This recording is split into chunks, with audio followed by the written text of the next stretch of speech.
And we are live. So, welcome to episode 200 of An American Werewolf in New Jersey. I am the American Werewolf. In the house tonight, I've got John K. You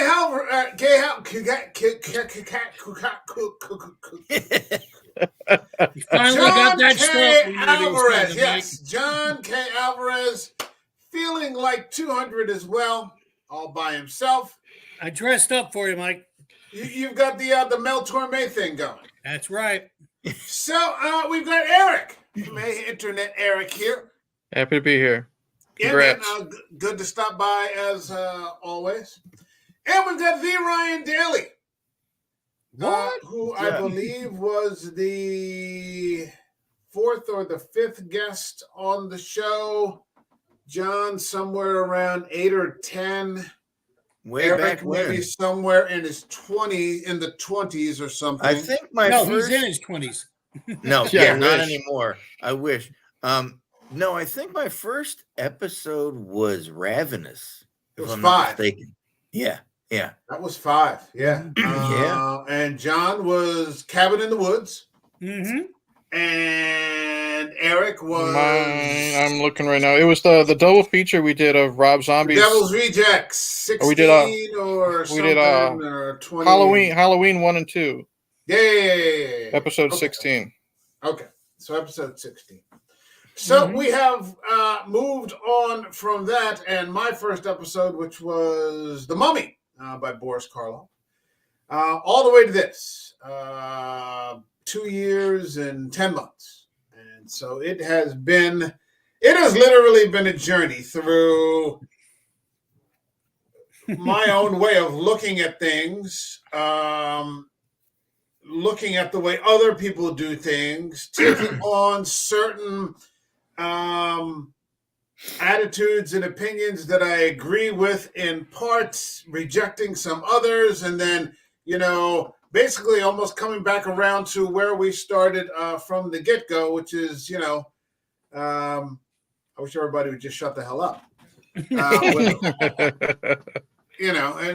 So I've come full circle with this. I'm going to do something, though, that I never do. I am going to post the link for the stream in the comments. And so if anybody is in the stream and just wants to stop in and say hello, that's fine. If you don't, that's fine too.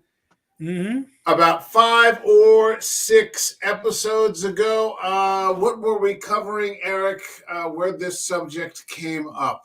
RoboCop. We were talking RoboCop with Marty. Yeah, Marty, me, you. Marty, wow. Yeah, Marty over there in Ireland were discussing. Mr. John. John was there discussing Verhoeven's RoboCop. And I think at one point we were talking about maybe American Werewolf in London, or maybe I said Alien. I remember I said Alien. At the beginning of the summer, I said Alien was going to be 200. But then I realized there's nothing new to extract out of Alien. Like, it's a great movie. It's one of my all-time favorites, but it's kind of played out. Mm-hmm. We know it line by line. Yeah, We've talked about it over 40 years, and here we are. There's nothing new to bring to the discussion, really. If we found that hidden scene where the alien does kabuki mask, then we could have brought that up. But other than that, it's that's a movie. Yeah, what hasn't been said already about it, Yeah. So I think we probably could spend the most amount of time talking about Ian Holmes' performance because Yep. Well, you know what? This was a good pick for the 200th episode. Yeah, and so we were talking about witchcraft. I think I said was the theme for October, and I think Eric said, "Well, you're going to pick Hocus Pocus," and then I just randomly sort of blurted out. I said, "Well, what I was thinking about was Daffy Duck's Quackbusters. If I could pull that off," and we just started dying laughing. Yeah. I was like, fuck it. Let's just do that. Let's just do something different. Fucking Daffy Duck's Quackbusters. And so I think while we were talking in the stream, I went on to Amazon and found this copy of Daffy Duck's Quackbusters. John saying, well, if you go over to Walmart or Target or something, they probably have a copy. And what they had was like this 10 DVD Looney Tunes collection, but it was like $50, and I'm like, I don't love Yeah. Looney Tunes that much, and I won't Right. watch them that much. Yeah, This one specific thing, unless there was something particularly dealing with Daffy Duck, who is my all-time favorite Looney Tunes character. Some people like Bugs. Some people like Yosemite Sam. My friend Ed, he likes Foghorn Leghorn. Yeah. But I love Daffy Duck because he's just a nasty bastard. And I just watched this before we went on, and he's justified in being that way, in my opinion. So, if you guys are ready, shall we get into Daffy Duck's Quackbusters? Tally ho, baby. Boogie Woogie.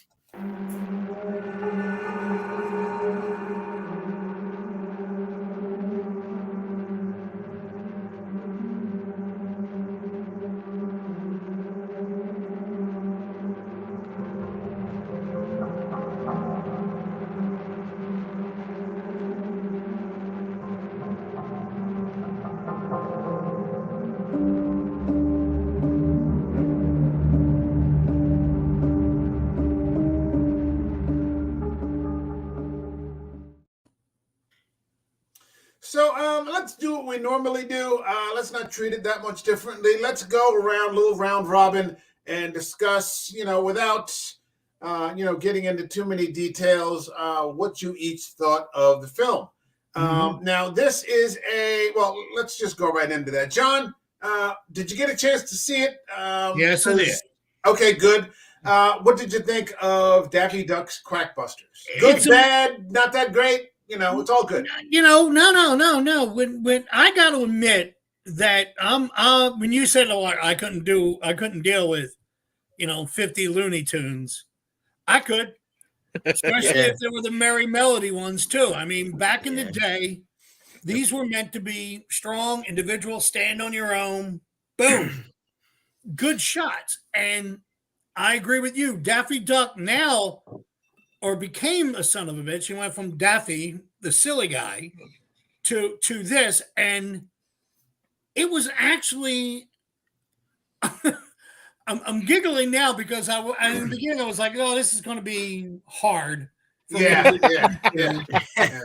And all of a sudden, I realized, even with the I don't want to say mashup situation, but that's what it was. It was like a greatest bit of. For a certain theme, it made me laugh. It made me smile. It made me enjoy it. It brought me back to memories when I would have to babysit some nieces and nephews so my sisters could go out and shop for like Christmas or whatever, but sitting around and watching them enjoy it as well. This was actually a lot more charming than I was expecting it to be. Okay. All right. Eric, what did you think? I'm going to kind of piggyback off of what John just said. He said he had memories of the young ones watching it. I introduced this to my daughter for the first time last year because I got her into the Looney Tunes movies, which are basically best ofs with little new stuff involved, like the Looney Bugs Bunny movie and that type of shit. And then when Halloween came along, I said, we're going to watch Quackbusters. She loved it. And then when I told her, what we're doing tonight, because I watched it Sunday night. She was excited and she sat down and watched it because she remembered how much she had fun. And that brought a smile to my face, seeing her enjoy it. Like, how do I say this? This new generation isn't entirely fucked if you show them the right things to watch. You know what I mean? Yeah. But that notwithstanding, I still had a lot of fun. Yeah. The change in the voices, notwithstanding, Mel Blanc was a lot older. I mean, he passed away the year later. After Roger Rabbit. That was his last time voicing the Looney Tunes. Yeah, these were both. Yeah, these both movies came out roughly close to each other. This movie and Roger Rabbit the same year. This was 1988. Yeah, Roger Rabbit was 89. So yeah. But it's right now. The fact that this man and just both my wife and my daughter were watching this, they had no idea Mel Blanc did every single voice. And the fact that this man at that time when they were pumping out Looney Tunes like fucking, nuts. He could do that and he could just keep up with it. The talent put into their performances were amazing. So I still had a lot of fun from beginning to end. And as I've gotten older, I can associate with Daffy Duck a lot more. You know what I mean? Yeah. Oh, you become a greedy bastard? No, it's No, not a greedy bastard, but I'm definitely more of an asshole. No, there you go. That was his money, you know. All right, let's get to Ryan. Ryan, what did you think of the flick? I'm rolling with Looney Tunes till the wheels come off. I've always been into Looney Tunes. I always said I was a Looney Tunes kid growing up. You had Disney kids and you had Looney Tunes kids. I said I always thought Disney made better movies, but Looney Tunes made better cartoons because Looney Tunes did not give a shit. And it was that whole attitude of not giving an F. There were some non-PC stuff in there. It was just funny stuff. And last year, I think it was last year, the year before, I showed my son for the first time. I showed him some Wile E. Coyote and Roadrunner, and because they're my favorite, and he was cracking up just at all this stuff. And then we watched Quackbusters the other night because my daughter had never seen any Looney Tunes, and they both were laughing. And then I showed her after that because she had a vague idea of who Daffy Duck is. Showed her the scenes in Roger Rabbit where it's Daffy versus Donald, and she was laughing, and like, you know, her face when Donald shoots the cannon through Daffy's piano, and when he throws Daffy in a piano, she's like, you know, because I'm like, no, it's a cartoon. I'm like, it's right now. But this is a great one because the cartoons, I mean, yes, again, it's a mashup Looney Tunes, but the cartoons are a riot, and I still that one with the abominable snowman is an absolute riot. That I will hug him and squeeze him. And I show that to my students when we read of Mice and Men, because that's what it's a reference to. So that because I will have a rabbit and I will call him, you know, and it's hilarious. And you really like it's weird how out of touch these kids are. They only know Looney Tunes through those crap Space Jam movies. And I like they don't really, and there's like new Looney Tunes cartoons on, I think, that like apparently aren't very good, but like I will any day of any time of the week watch some Looney Tunes, and they're perfect. And Mel Blanc was the king of voices, and you could tell in this movie he was older and huskier in his voice, but man, it's some good stuff. It really is. It's amazing to me how we praise Mel Blanc, and I do it all the time to people. I when I taught at ACCC, students didn't believe me. No, it was one guy who did all these voices. And I just found a thing on YouTube. They're showing clips of the old Tonight Show. And Johnny Carson's interviewing Mel Blanc, and he said he had to apply to Warner Brothers for like 2 years because they kept turning him down. Wow. They didn't think he was good for their voiceovers at all. Wow. And he heard literally one person had died because they kept saying we're full of. He heard one person had died. He goes, I'm calling to give my condolences. Can I have the job? And they brought him in, but that's the point. He was talking about that. And eventually he built up their whole. Yeah, I think with the exception of Elmer Fudd, he did every other voice, you know? The quality and the amount of investment and detail that you see. Now, animation has not gone away. Animation is very popular. Better in anime and these sorts of things. You have there's all different types of animation out there. You can go with Filoni's stuff and what he did with Star Wars, and Genndy Tartakovsky, with what he's doing with animation. There are prime animation players out there today. But when you consider, one guy did all of the voices. When you consider, the repetition of the skits, these 30-second little scenes, where like Daffy's trying to get in past the butler, Yes. Yeah, yeah, You know, yeah. and then it would cut, and then he would try again, and that would be Yeah. Then he would Right. cut, and he would try again, and he would, do something Yeah. else. It has this rhythm to it. Right. Yeah. Creativity. When Yeah. you consider the quality of the music, this Yeah. orchestra, sound, Right. that just All is those just guys, yeah. gorgeous, and using the voice of like Mel Torme for this. Yeah. Yeah, that was great. Yeah, the Velvet Fog, Mel Torme, and I mean, it's just Exactly. it's I fantastic stuff, and these are, I mean, Mm-hmm. I understand, like in anime circles, people recognize certain characters, and Yeah. Naruto or Mhm. whatever. But I mean, if you were to take Bugs or Daffy, or Porky Pig, or Sylvester, or Tweety, and put them anywhere in the world, people are going to recognize. Yeah. That's Bugs Bunny. Yeah. Okay, I know Yeah. exactly who that is. Yeah. They already have a context set up. These are the sorts of things that are never going to depreciate. Right. They are always going to retain that value, and it is up to people like Ryan or Eric and other parents to show their kids these things. Yeah, because these exist over here too. Mhm. Because it's really it's a shame you can't find a lot of them anymore. And Exactly. I was just thinking that Looney Tunes was the first, I shouldn't say first, but beat Disney as far as winning an Oscar for Best Animated Film.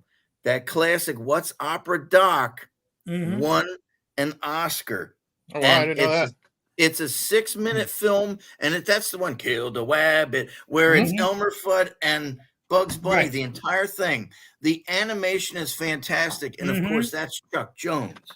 And and in Quackbusters, we got to see three different animation styles. We saw Chuck Jones, we saw Friz Frayling, and Robert McKimson, and that was kind of the heyday right there of Looney Tunes. Right. I mean, Chuck Jones took it to the highest level, and honestly, my favorite Daffy Duck cartoon is the classic Duck Amuck, where he's fighting with the unseen animator, and it keeps erasing him and giving him the different. And then we find out at the end it's Bugs Bunny. Yeah, that's stinker. Perfect. That's a perfect one.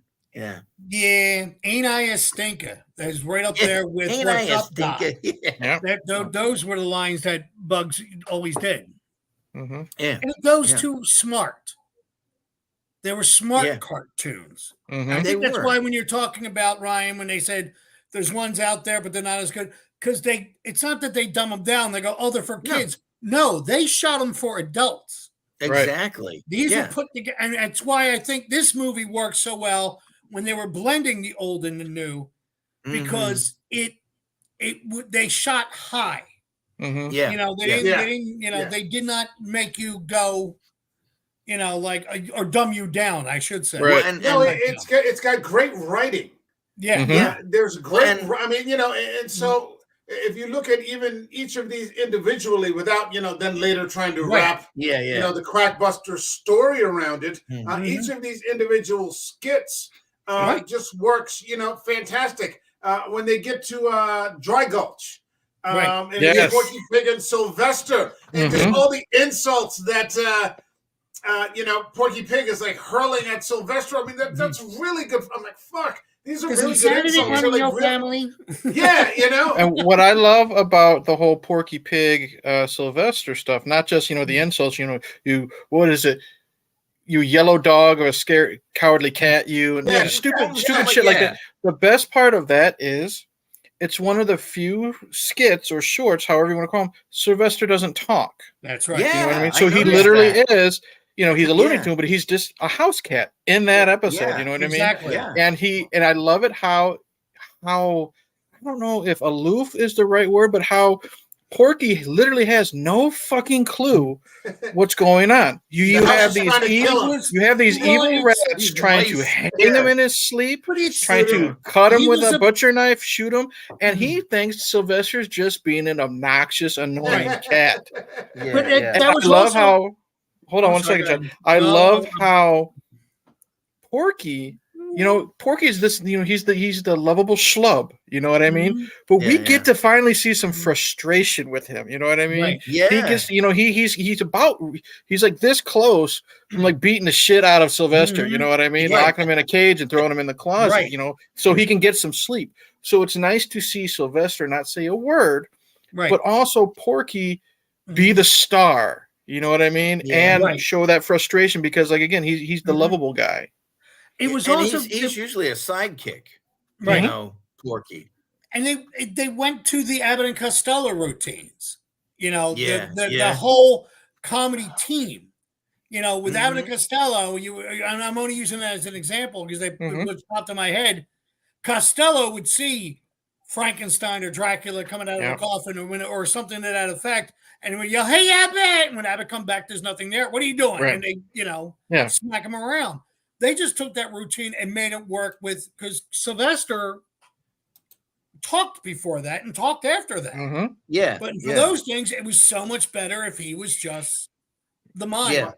Because later on with the Dr. Jekyll and Mr. Hyde bit where Tweety Bird's drinking the Hyde formula, Sylvester is talking. So we get a little bit of both worlds. Well, and that's like Wile E. Coyote never said a word, but it was all in what he did and his actions and stuff. That was the funny part. It's real visual storytelling. And it's funny. You could almost pull all the dialogue out of this and still understand exactly what's happening. It's almost like watching a silent film. I mean, you could do it that way.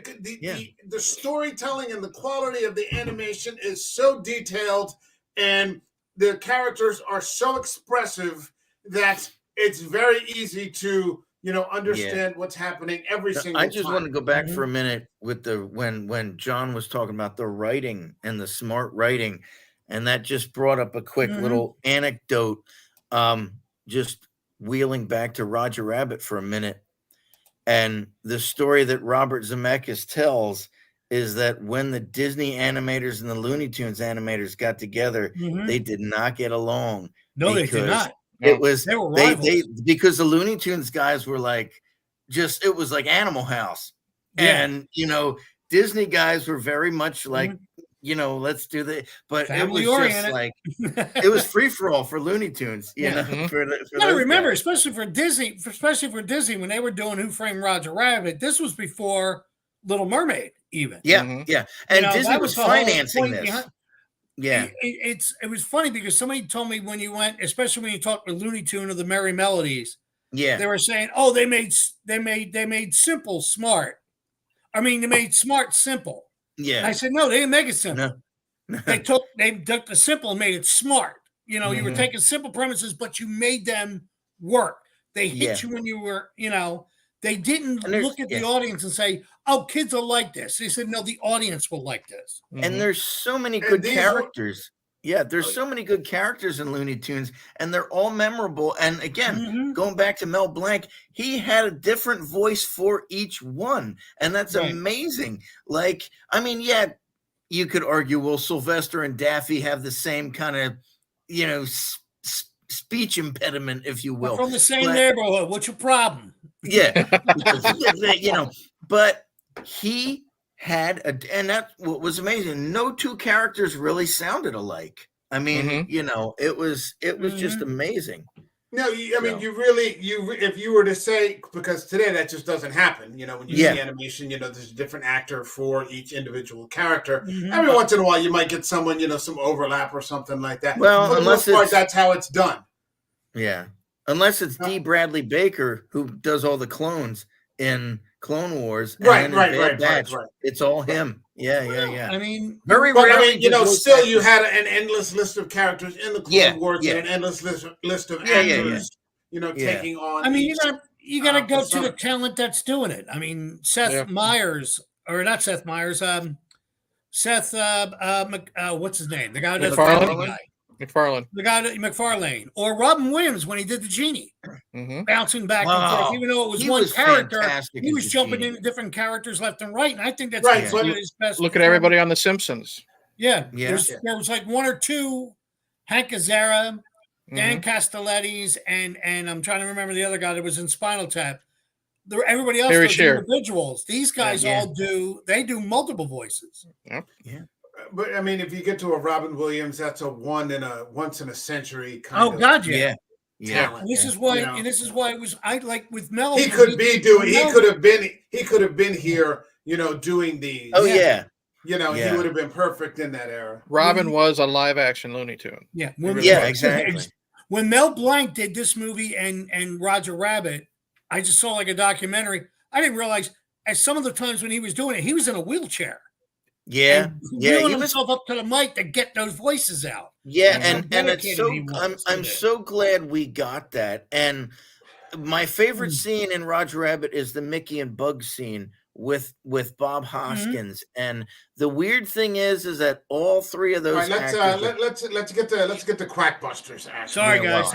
I'm just saying. That's all right. All three of those actors. No, I understand. But, So, I mean, we've got this story. Where Daffy Duck is reading comics, Smogzilla. Yep. So they're spoofing. Yes, it's fantastic. And he gets to the end, and it's a cliffhanger, like most comics, used to end of you. Yeah. You read comics growing up, especially action comics. They always ended on a cliffhanger. You couldn't wait for 3 weeks to get to the next one, or a month till the next one, so on and so forth. And he ends up having an accident and going into this musical daydream where he becomes like a stand-up comic. So fucking absurd. It's absurd, but it's so fucking great. And I hadn't watched this in a long time. And he starts like telling these jokes, and the theater is filled with like a vampire and like a mummy. Yeah, I forgot about that scene. And a zombie, and there's Frankenstein monster, and Dracula's got two brides. One on I like each the side. fly. Yeah, I like the fly. Just putting the sugar in the coffee. Yeah. You had actually. It was fun for me because me, Mike. I like the slash movies. They even pulled like from Leatherface from the Texas Chainsaw Massacre. Cutting the steak with the chainsaw. Yeah. And even had the Cyclops. They even had the Blob. Medusa in there. Yeah. And her date was turned to stone. Yeah. I mean, that kind of detail is because that is completely unnecessary.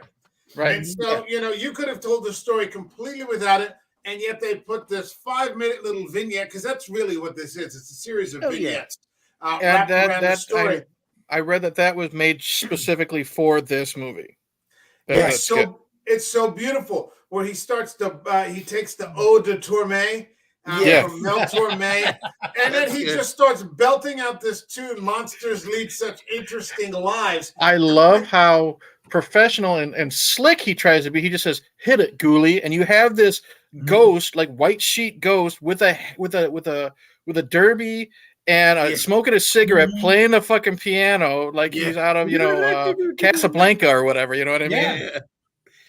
Yeah. It's so good, and you're just like, this is fantastic. Like, you hate to say it because it gets said so often. They don't make anything like that anymore. No, they don't. Actually, I own some quality animation over here. I mean, 5-star animation. And Marty and I, we covered this. We talked about Gendy Tartakovsky's Primal.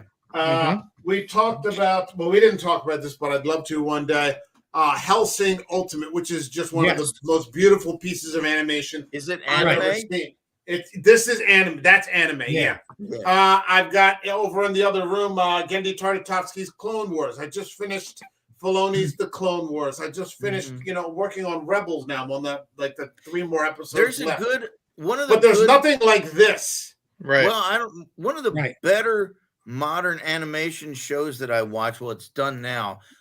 It was on Adult Swim. It's called The Venture Brothers, and I've heard about that. I know of them. It's two guys doing it all. And the animation, it started out as a parody of Johnny Quest, and then it kind of took a life of its own. But the animation got a lot better as the season went on. Really, and this is still hand-drawn stuff we're talking about. It's not computer. It's nothing like that. And it's good. Like, they just actually, I think there's a movie they released on DVD because the series got canceled. So they kind of wrapped things up with this movie. But there are some modern animation shows that are legit awesome, like that Primal. I like Jenny Tartakovsky's style, so that's good stuff. Well, back to Quackbusters. Back to Quackbusters.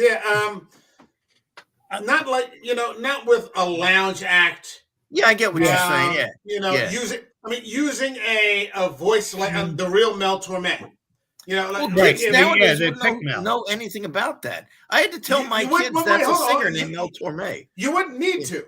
That's right. You don't need to know who Mel Torme is to enjoy that. Right. I know. Yeah. You don't have any voices or singing or like crooning going on in the middle of with this beautiful piece of music going on. And you're just, this is fantastic. And this you didn't need to know who Duke Ellington was or that sort of jazz movement. I'm not going to lie. I was excited because we were talking about this. I've been excited since you announced it, during RoboCop. I was singing the song that Daffy sings at work today. You know what I mean? Because it's very fucking catchy. You know what I mean? It really is. This is where the smart comes in. Yeah. And that's what it is. They could have easily had all those monsters chase after Daffy and turn it into like Scooby-Doo. And they didn't. When he did that, and they're sitting and they're crying and they're getting in, it's like, in my head, I'm going, this is fucking brilliant. Excuse my language in case there's kids watching. You know what? Now that I'm thinking about that lounge scene, I'm thinking how Disney ripped that off. There was a show my kids used to watch on Disney. It was some villain thing or something with the villains, and it was like that. It was all the villains sitting at the tables and the stage, and it was like, oh boy, wow! And now that I see it from Quackbusters, I'm like, Looney Tunes did it first, But as the saying goes, borrow from the good, steal from the best. So that's right. Yeah. There's nothing new under the sun. But what ends up happening is he's a salesman, and I love where he's selling the DeLoreans. Yeah, that was funny. Yeah. And then with a free 6-pack of beer, Buddy Beer. Billy beer. Yeah, Billy Beer. Billy Daffy selling beer. That wouldn't go over nowadays. Oh. Well, that was John. Correct me. That was from the Carter administration. That's right. Yeah, that was Jimmy Carter's older brother. Yeah, Billy. Oh, okay. He had beer. It was called Billy Beer. Okay. When Jimmy Carter became president and got famous, Billy Carter, like any other sibling, capitalized as much as he could. I'm Jimmy God bless America. Buy my beer. My nephew, I had a brother-in-law, and he didn't drink it. Somebody stole it from him. He had 3 cans of Billy Beer, and when he had that, it was amazing. And the thing was, it was horrible beer. It was not. It was. I'm sure. Yeah, I'm sure it was. That's funny. But I like how he's selling like the gags, and he's got the with the flour. Yeah. But the catch of it is, of course, because he's Daffy Duck, he's not fucking making any money. Daffy Duck is like the hard luck. Yeah, he's not the hard luck. Well, he might be the hard luck character in the. Right. There are a couple of them in Looney Tunes. Yeah, but he's he's up there. So he's making no fucking money. People are just walking by. It's like 13 cents for like one of his gags or something. Like people are just fucking shooting right past. What really sets the tone for like how hard on his luck he is, he's trying to sell a fucking joke book, a rib tickler, a hand buzzer. But the best part is in that whole little spiel is when he's doing the squirting flour and he says, don't crowd. He's holding a bunch of fucking squirting flowers. And then he's looking around. It's like, well, isn't anybody going to crowd? You know what I mean? Just shows how pathetic he is. Anything. It's just on that joke book. It said like something Miller's joke book. I didn't know if that was a reference to a real person or not, but who knows? It could have been Acme or something like that. It should have been Acme. That would have been the best. Yeah. Well, it was written in the 50s, and at the time, the number one playwright in the 50s was Arthur Miller. Yeah. So it could have been the guy who did not write any jokes whatsoever. They stuck his name on it. So he's down on his luck, and he finds out that like the richest man in the world, J.P. Cubish, is dying. hasn't laughed in like years, and what like a perfect rich snob name, J.P. Cubish. Cubish, yeah, because J.P. Morgan, they're talking about, and he's just this big fat dog with the big jowls hanging down, and he's got the sad look. So this is Daffy's time to cash in, and he starts to go through these hysterical skits trying to get past the butler. Yeah, that was great. The whole butler sequence. And he's got like 3 different names for him. Once he calls him Ruggles. The other time he calls him Jeeves. I think he calls him Meadows once. And it's that 30-second repetition thing that Looney Tunes is favorite for, where they'll just try something and it'll fail, and then they'll go back at it again and it'll fail. And they'll go back at it again and it'll fail.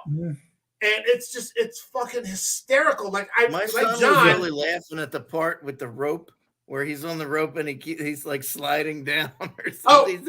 Where he's got the rope in the window or something. Yeah. He throws the grappling hook up and he's trying to pull it up, and he pulls out a pair of teeth, and he yanked out the butler's fucking teeth. You know what I mean? Guy's teeth out. Sorry, Mac. I like how they call everybody Mac. Yeah. Well, I mean, it's just it's a piece of fucking work. Well, and then J.P. Cubish, he has to. I forget, how's he get the money? He makes him laugh, right? Yeah, he makes him laugh. It accidentally. He's got all the things that he's going to use in his box, but somehow he ends up getting hit with a pie. He slips on the rug and falls into a birthday cake. And then J.P. Cubish starts laughing, and he owes everything to Daffy Duck, and then the rest of Daffy Duck's life, basically, he's throwing pies in his face, and in pure Looney Tunes fashion, J.P. Cubish laughs himself to death. And then leaves all the money to Daffy. You watch the months go by on the calendar as he does nothing but throw pies in Daffy Duck's face, and I just like, what a fucking indignity. You're going to have to fucking endure, but it's Daffy Duck, and he just does it, with his chest out. His chest, and he's in front of a bullseye. He's standing there, and he literally pulls a handkerchief out of his pocket. He wipes it off. They do it again, wipes it off, and he says something like, "It's a living." You know what I mean? Like the old Flintstones joke. Well, go ahead. No, go ahead. No, go ahead. So Cubish fucking dies laughing, just like fucking Eric says, and leaves him a vast fucking fortune. And there's a great fucking cut that they have in there where they're at the will reading. And Daffy Duck just has this solemn look on his face, like he's so fucking sad. Yeah. And then they push the fucking money over towards him, and his eyeball like extends out like 2 feet to like eyeball the fucking money. And they have like dollar signs or something. He just gets on the table and starts dancing. It's fucking hysterical. Well, what's even great is even back then, Looney Tunes, they would break the fourth wall, because you see Daffy right there. He's looking all solemn and sad, but then he looks at the camera. He raises his eyebrows a couple times, like, he's like, "Hey, I'm going to get some money to us," and then goes back to closing his eyes and, with his hands in front of him. They were the ones who did break that fourth wall a lot. And it's a shame because they do it so well. You want to say, they're looking at us, when they look at the audience, and technically they're not. It's just a drawing, but it just so perfectly timed. Yeah. It's. I mean, if you look at that, I mean, that's just great animation right there. Yeah. That really is. Yeah. Go ahead, Ryan. You were going to say something. No, I was just no. I mean, it's all right. I was just going to add to that, but it's fine. What? Go ahead. Caution! This means wall. No, I was going to say, so he gets the money, right? But the ghost of Cubish makes a stipulation that he has to be good. He kind of dicks him over, like he has to use. And I thought he got dicked over because after all those months of having pie shoved in his face, it's still really not his money. Right. You know, and that's why I'm saying Daffy Duck is justified in being a douchebag because he's just been screwed over. Yeah. You know, all those months he brings that man back to life by just being, you know, degraded and humiliated, and you know he endures it, you know, with his chest out and his chin up, you know, and no, you know, it's really not your money. You have to use it for the purposes that Cubish deems worthy, and if you don't, you know, then the money's just going to sort of magically disappear. And I love how he's already installed all the money in like this big safe with that huge door. It's just fucking great. And what I love is that's perfect for the plot device. You know what I mean? Because like you said, he's getting dicked over by Cubish. So he wants to help the public by getting rid of rotten asshole ghosts like JP Cubish. And make money. If I happen to get rid of him, so be it. I'm doing it's for the better good. Yeah.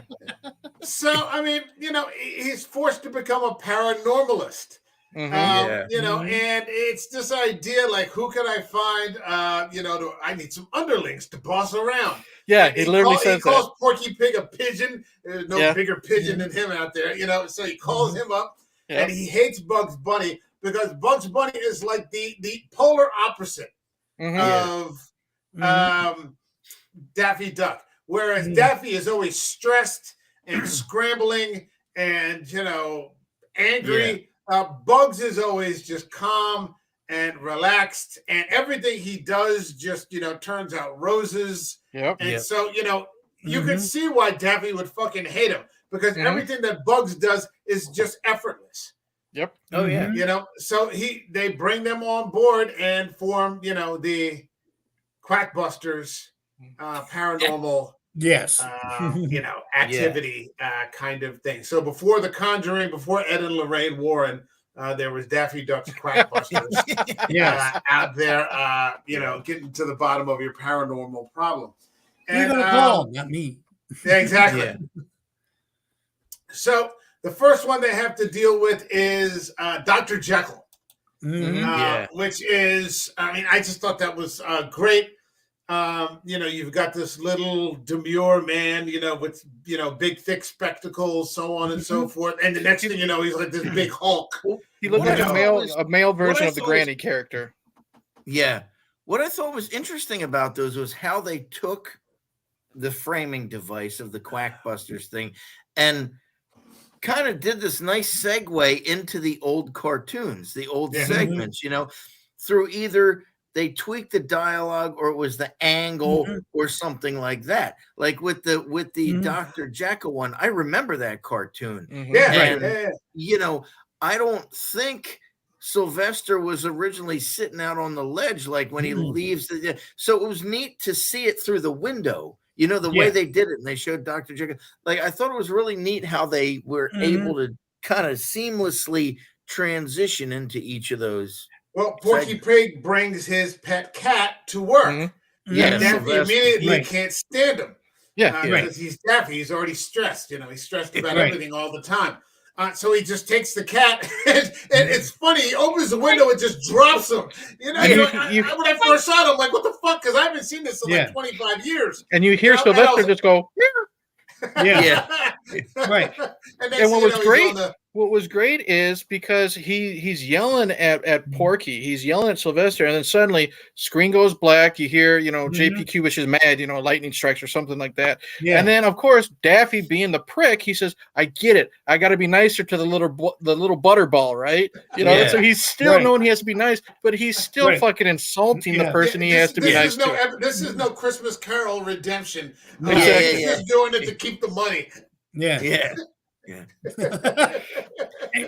And to go back to Ryan's point when he was talking about blending it in at that time, there's a great documentary that's on YouTube about this, because a guy actually interviewed the animators and everybody else on a podcast, and they talked about how they specifically went out of their way to make sure it linked up on this movie.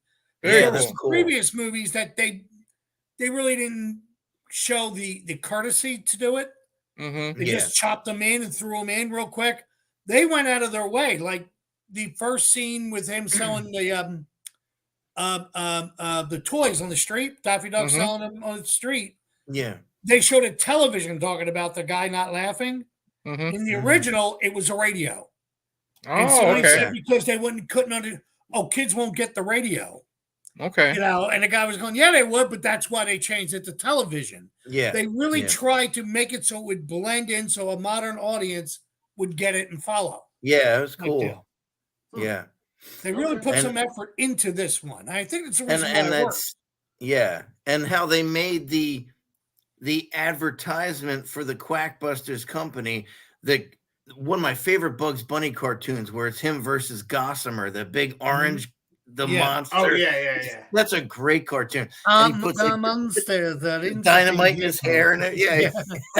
But that was cool how they made that the ad for their business. You know, that was neat. That was great.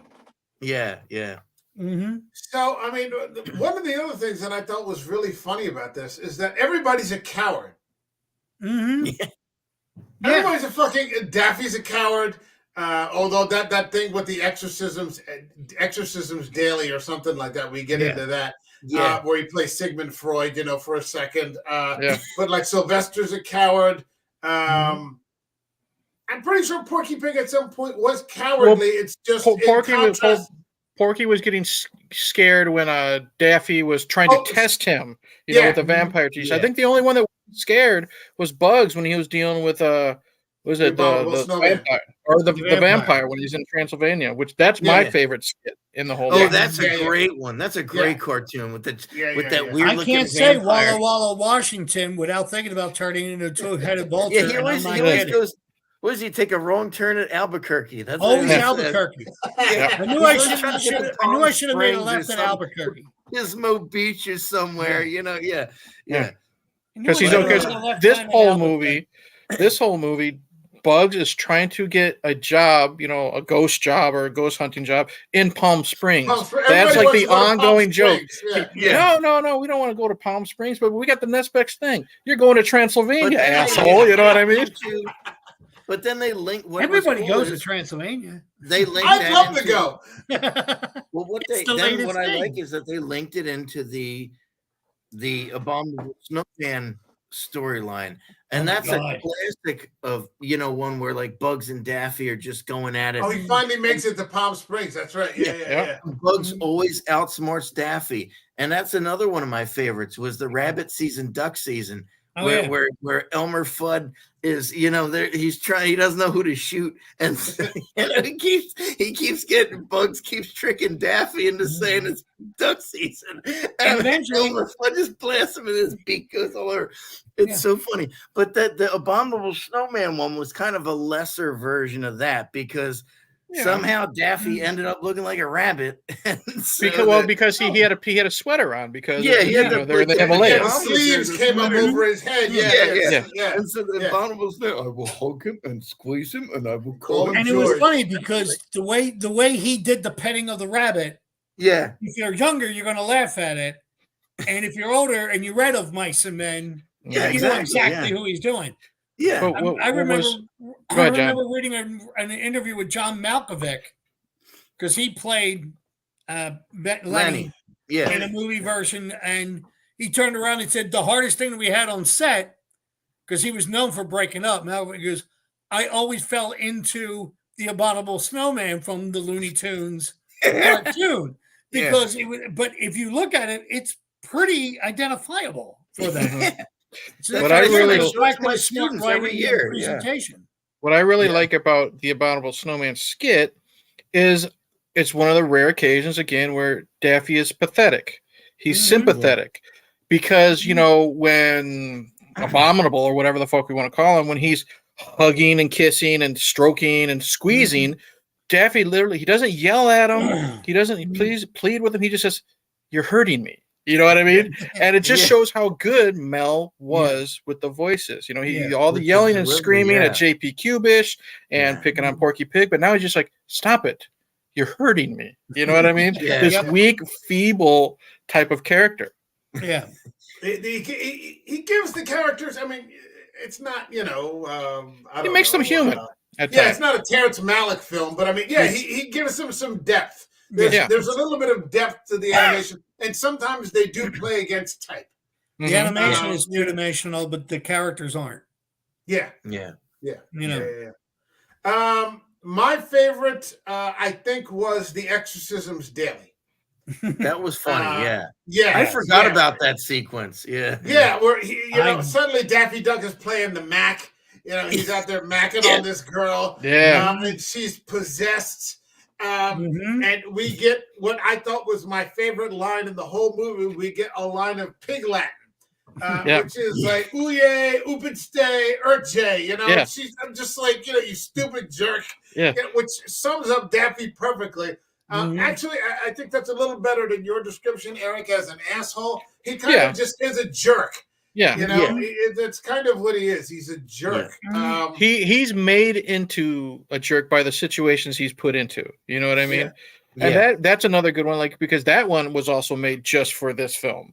And I love the follow up to the Pig Latin, because she's going back and forth between being possessed, and she's already floating in the air, and she says, "Mary had a little lamb, but I ate it." That type of stuff. Yeah. And then he turns into Sigmund Freud. He's just watching all this stuff, and it's just it's fantastic. And what I really like about this is, sure, Daffy's going to make some money, but he's also trying to get laid too, because he listens to her voice, and he tells her to put on something nice. He goes into the kitchen, he's looking for the glasses and stuff like that, and then he sees her, and she's in this gorgeous red dress, and then of course we get the everything goes black except for this one eye hole we see, and the eye hole is like on her face, and then it's going up and down. He's looking at her ass. Yeah. And it's funny because when she gives the line of Pig Latin, he's like, "Wow, French really is a romance language. I had no idea." I know. He's so fucking dumb. But it's just it's fantastic. Yes, it's fantastic. That was a neat way to kind of break up the other segments, Here's a question. How did you feel to each of you? And I'll go around. Let's start with Ryan this time. I know, go to Eric and John. How did you feel about the quality of the edits and the insertion of the newer material blended in? Because to me, it seemed that it was obvious you could tell. And that's not a knock, because it's a fantastic film, but I mean, within the limitations of 40 years or 30 years, 35 years. But between these, skits, well, that's what I said earlier, is that, the way I like the kind of transition. I mean, you could tell in certain scenes, but I like the transition. So you were good with it. Yeah. Like I said, with the window and seeing Dr. Jekyll through there, and kind of the way they segued into that cartoon, and the same with when Porky Pig and Sylvester, when they're outside of Dry Gulch and they're just in that area, and he's trying to make the phone call and stuff. And it was I thought it I mean, again, you could tell it's dated, but I thought it worked okay. I thought it worked fine. Okay, fine. Eric, what'd you think? For 1988, and considering the previous material they were working with, I think they did a pretty damn good job editing it together. I mean, you could tell the newer stuff, the color was brighter. Oh, yeah. You know what I mean? And of course, like I said earlier, Mel's voice didn't match up. Like Porky's voice in the new material is not even close to what it was in the original. Yeah. But that notwithstanding, and considering what they were working with, the old material, the new material, and Mel's health at the time, I think it's pretty fucking good. Yeah. Okay. John, what do you got? I actually forgave it. There were times in my head, and I was conscious of it, and consciously I'm like, okay. But in my head, I'm going, but it's still Mel Blanc. I mean, it's a very good example. Yeah. And I'm going, because I see that with actors now. I mean, if you look at Al Pacino from the 70s, right, in his movies, the way he talks now, or in movies in his late, where he's screaming all the time. Yeah, Give he's me all different. you got. You're different. It's different as night and day. I mean, even Robert De Niro or stuff like that. Well, it comes with age. To me, it did not bother me. No, I just actually looked it up to see how old. I forget, because I would have rather had that than somebody coming in and doing their own interpretation of Porky Pig. And True. completely changing the character. That would piss me off. Yeah. I actually just looked it up to see how old Mel Blanc was when he made this. He was 80. Yeah, something like that. Wow. He was 80. And he was 81 when he something. passed away. So he passed away the same year as Roger Rabbit came out. So he was 81 when he did that. I mean, yeah. And the thing is, with the new material, the difference in the voice or not, the dude didn't miss a beat. Still didn't miss a beat. You know what I mean? He didn't miss a beat. No. So that's impressive in itself. 80 years old. Well, And it was like it was 30, 40 years ago before. Yeah. This is his life's work. I mean, no one is going to know it better than he will. You know? He knew when to speed it up. He knew when to cut back and cruise, man. Yeah. And he was. I don't know. Let me just say, I don't know because I do know that Looney Tunes has some sort of modern, release. Post Mel Blanc. Yeah, I haven't watched any of it. They're very. I'm sure they're doing their best. Yeah, I'm sure they're doing their best, but it's an impossible task. Oh, right. When you look at, we mentioned it earlier, but when you look at the Space Jam movies, some of those voices, even with Michael Jordan, wasn't Mel Blanc. They had other people coming in and doing it. And then the one they just did with LeBron James, I didn't see it. But like Speedy Gonzalez was a comedian who called himself Fluffy, whatever his name is. Oh, yeah, Gabriel Iglesias. Yeah. They were going with different people, and from everybody I know who saw it, turned around and said, it's just not. Yeah, I saw it, and bless their hearts, they tried. But think of it like this: it's like me and Mike, we love the Schwarzenegger movie Predator. You know what I mean? Beginning to end, it's a great fucking 80s action movie. How are you going to really follow something like that up? You know what I mean? No matter how good it is, it's not going to be the same. So even with the first Space Jam, you know what I mean? The people they got to voice Bugs and Daffy, some of them sounded pretty spot on. Some of them were very off. But again, how are you going to follow someone as great as Mel was? It is impossible. And that's the thing. I think a lot of those guys, whoever did Bugs after Mel, I think it was Billy West, the guy who does Futurama. He does Fry and Futurama. I think it was him or Joel Lasky, one of them. But again, it's like it's like Steve Whitmire who took over for Kermit the Frog when Jim Henson died. Right. I mean, you can't be perfect. But, I think after a little while, you get used to it, unless it's really atrocious. I mean, I had no problem in the case of Kermit the Frog, there was nothing they could do. They had to get somebody else. Right. I mean, so they got one of the core Muppet performers to do it. He's not as good as Jim Henson, but he was fine. I mean, same with Mel Blanc.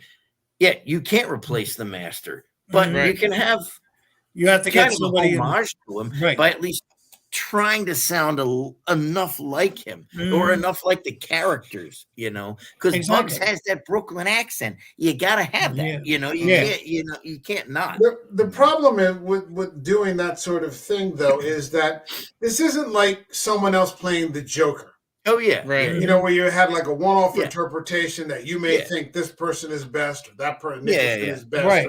This is like 50 years. Oh yeah, of like one guy doing everything, and then so it's jarring at first, it's Well, it's like Frank Welker has been the voice of Fred from Scooby Doo since the '60s. It's been the same guy doing the voice ever since since the '60s. But I mean, the thing someone else trying to do an impression of him after he passes or retired. They're going to have to be pretty spot on because, like you said, Mel Blanc doing it for all those years, same situation. Yeah, and I mean, that's the thing. You can't, once Mel Blanc died, Warner Brothers wasn't going to say, okay, we're not doing these characters anymore. You can't, exactly. I mean, like Mickey Mouse has had 3 different actors and you can disguise Mickey because that's easy to do. You know, Well, it's not as distinct as like Bugs Mhm. Bunny or Daffy or these guys who have specific kind of accents or speech impediments and things like that.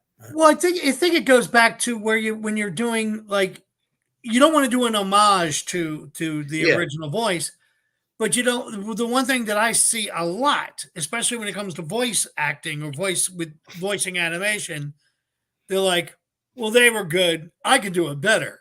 Yeah, And yeah. You get a lot of that. I mean, Casey Kasem was the original voice of Shaggy from Scooby Doo. Yeah. Right? And I can never remember the actor that did him in the Shaggy in the live movies. Matthew Lillard. When Casey Kasem passed away, was getting too old, they went to him. Yeah. Oh, they went to Matthew Lillard. Yeah, he's voicing him now. Heard him do the character. Oh, wow. And he didn't want to change it. He didn't want to, mess with what works. And I think this is where they get it. I can forgive Mel not syncing up to Mel because of age or whatever. Yeah. I can't forgive somebody who's, it's my crack, and I'm really going to make Bugs Bunny shine. I'm going to do it like this. Here's the thing with, we'll get back to Quackbusters in a second, but here's the thing with the Shaggy situation. It's what the new generation is used to. Exactly. So that's why, you gotta, he wasn't off when he did the movies. He tried to sound like the cartoon. Right, because he also wanted to bring in, like, our generation who grew up with the cartoon. And I think, say what you will about those movies. I think he did pretty damn good trying to make Shaggy both his own and the Casey Kasem version. Okay. I never saw those. The first one, I saw the first one. It was good. It was good. Oh, okay. Yeah, Freddie Prinze, right? As Fred. And Sarah Michelle Gellar was Daffy. Sarah Michelle Gellar, yeah. And Linda Cardellini as Velma. Yeah. She was Yeah, she made nerd sexy in that movie. I'll give her that. That is a female cosplayer's go-to. Yep. The Velma. Yeah. Okay. That brings us to Count Blood Count in Transylvania. My favorite. Count. That's a great name. Count My favorite Blood one. Count. I like his little cameo. When I like Witch Hazel's little cameo when he turned into Witch Hazel for a minute. Yeah. That. I was like, it's Bugs' he says, I could do better than that. Yeah. That was neat. Go ahead. He gets sent to Transylvania. And he meets Count Blood Count. I love Count Blood Count's design. I love the big Jay Leno chin and everything. And what I love about Count Blood Count is he's got this one tooth that is like an underbite, but he's got a hole in his upper lip that it fits perfectly in. Right. And the whole time, Count is trying to get Bugs to fall asleep so he can drink his blood, blah, blah, blah. Are you asleep yet? Yeah, that's my favorite bit because Bugs just wants to find a telephone. Right. And he's like, no. Sleep now, telephone tomorrow. And I love how he grabs Bugs' little head, like he palms it, and he just yanks him in this, this nice plush but dirty, room. And he says, goodbye. I mean, good night. And he shuts the door. And then within like half a second, he goes, asleep yet? Nope. And, that kind of delivery is great. So Bugs gets bored, so he tries to look for a book to read to help fall asleep. Mm-hmm. And he reads a book called Magic Words and Phrases. Yeah. And it's the rest of it is just the funniest fucking bit, in my opinion, in the movie. He keeps saying abracadabra turns Blood Count into a bat, hocus pocus turns him back into human.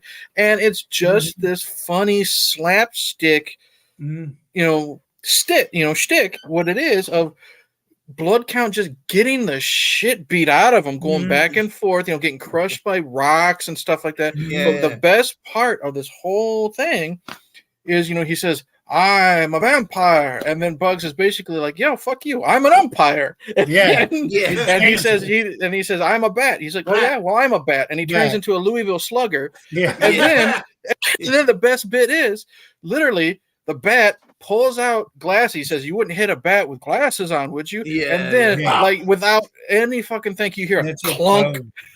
Yep. And you have like him flying. He's flying all drunk type of thing, and he goes under a rock, and he yells hocus pocus so he can turn into Abracadabra. The vampire again, and then Bugs just says, hocus pocus, and then he falls and gets crushed. Hocus pocus. I think he kept saying like abacadabra or something like that. Eventually he says abracapocus, and it's like a bat head with the vampire body. And if anyone else was doing something, because it's a shtick that goes on for a while. If anyone else was doing this with the voices, because Mel wasn't Count Blood Count, so I don't know if he was with the guy in the room, but the chemistry was so good, the bit never got old.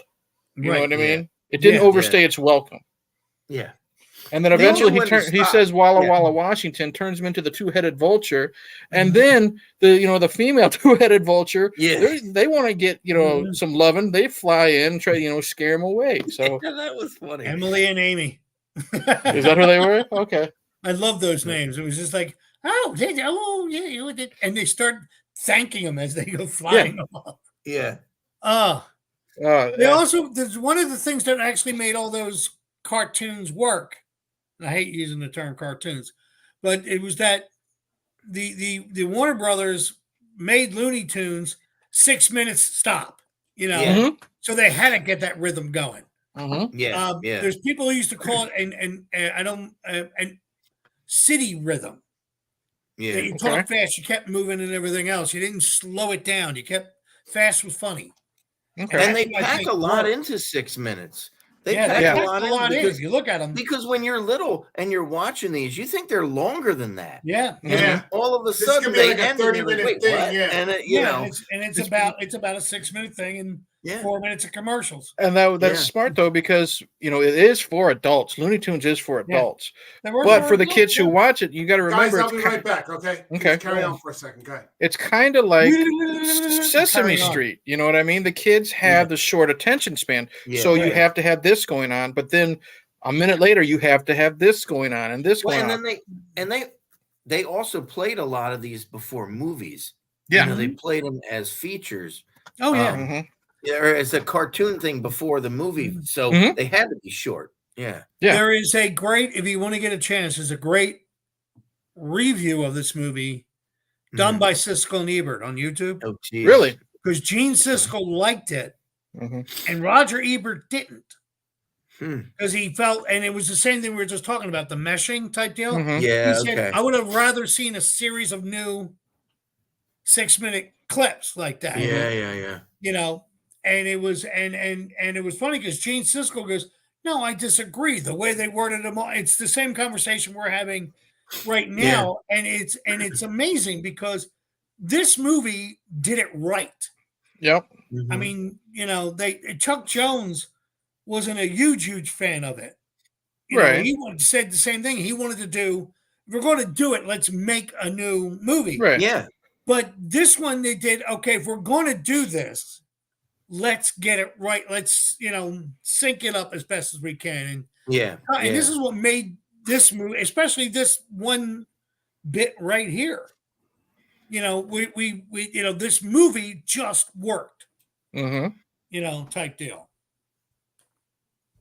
Even with all of its imperfections, but they're like I said, they're forgivable. Yeah. Yeah. Mike, if you didn't hear when I was going, I turned around and said for this movie, there's a great review on YouTube by Siskel and Ebert when they were doing their show. And Gene Siskel liked it and Roger Ebert didn't, because Roger Ebert wanted to. And it's funny because it's the same conversations we're having right now. What makes it work, tying it together. I'm going to check that out. This movie really did a good job. Yeah. I'll just tying them all in and making it like a believable story.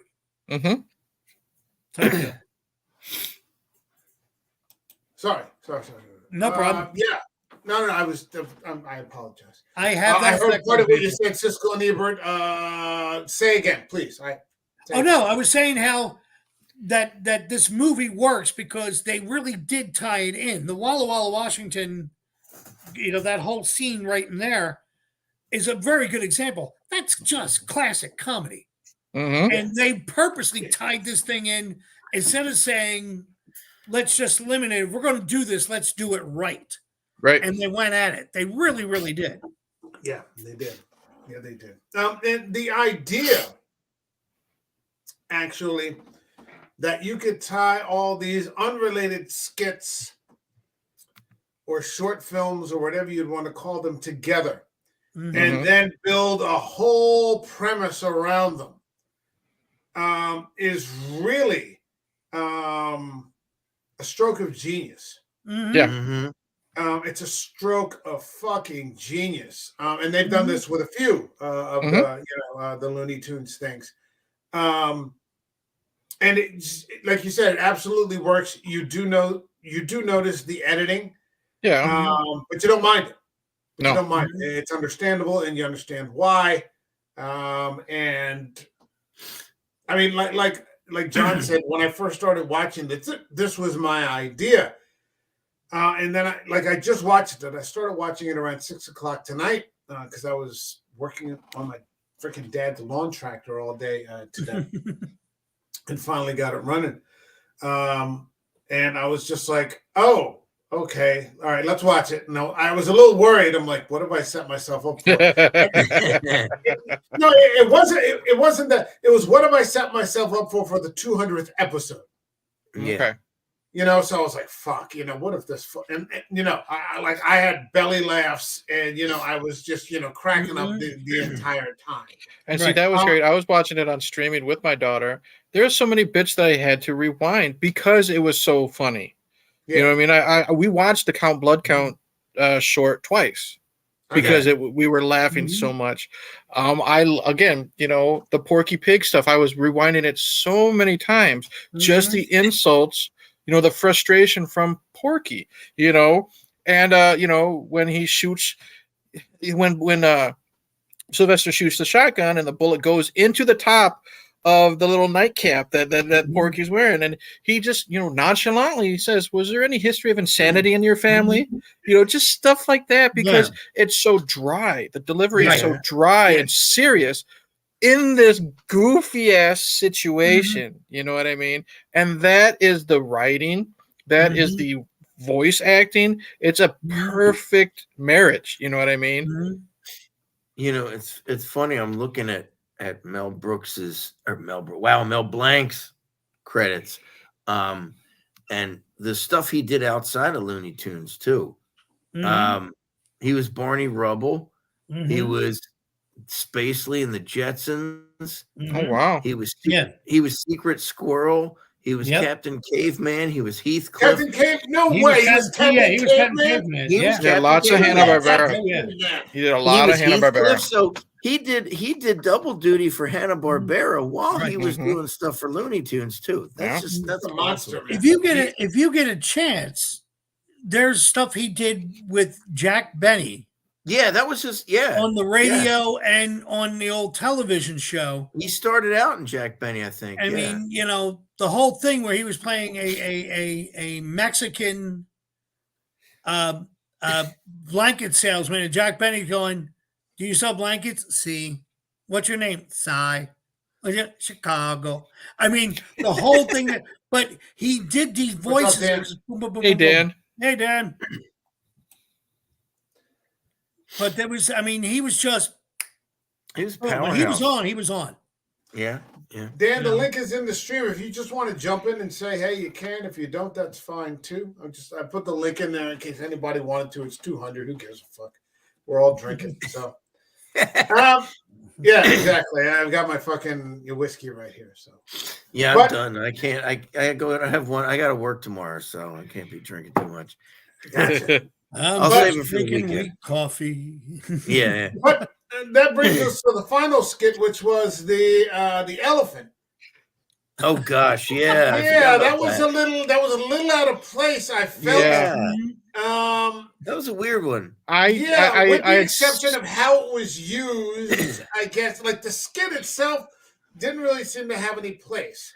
I felt like they ran out of material. Yeah, I was going to say, it's one. I've seen the skit before. You know what I mean? Yeah. And it wasn't that great to begin with, but I think it was literally okay. What else can we throw in to get a 90-minute runtime? Right. Yeah. Now, if it was like one thing, like they see it, on like the news is saying it for 2 minutes, that's fine. But it was a good 6 minutes, if not a little longer. So that kind of helped it lose its steam just a little bit because everything else was just fucking gold. There's an old line they said on The Simpsons one time when things didn't work out for anybody, and Lisa looks at Marge and says, "Wait a minute, sometimes we have a good ending and sometimes we have a bad ending. What's this?" And Marge went, "It's an ending. It's an ending, yeah. Lunch."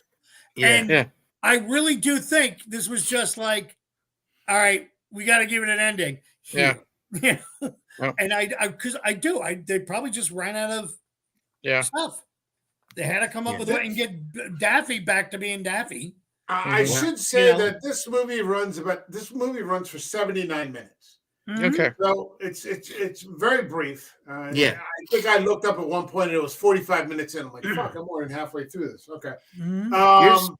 Where did you say you saw this streaming?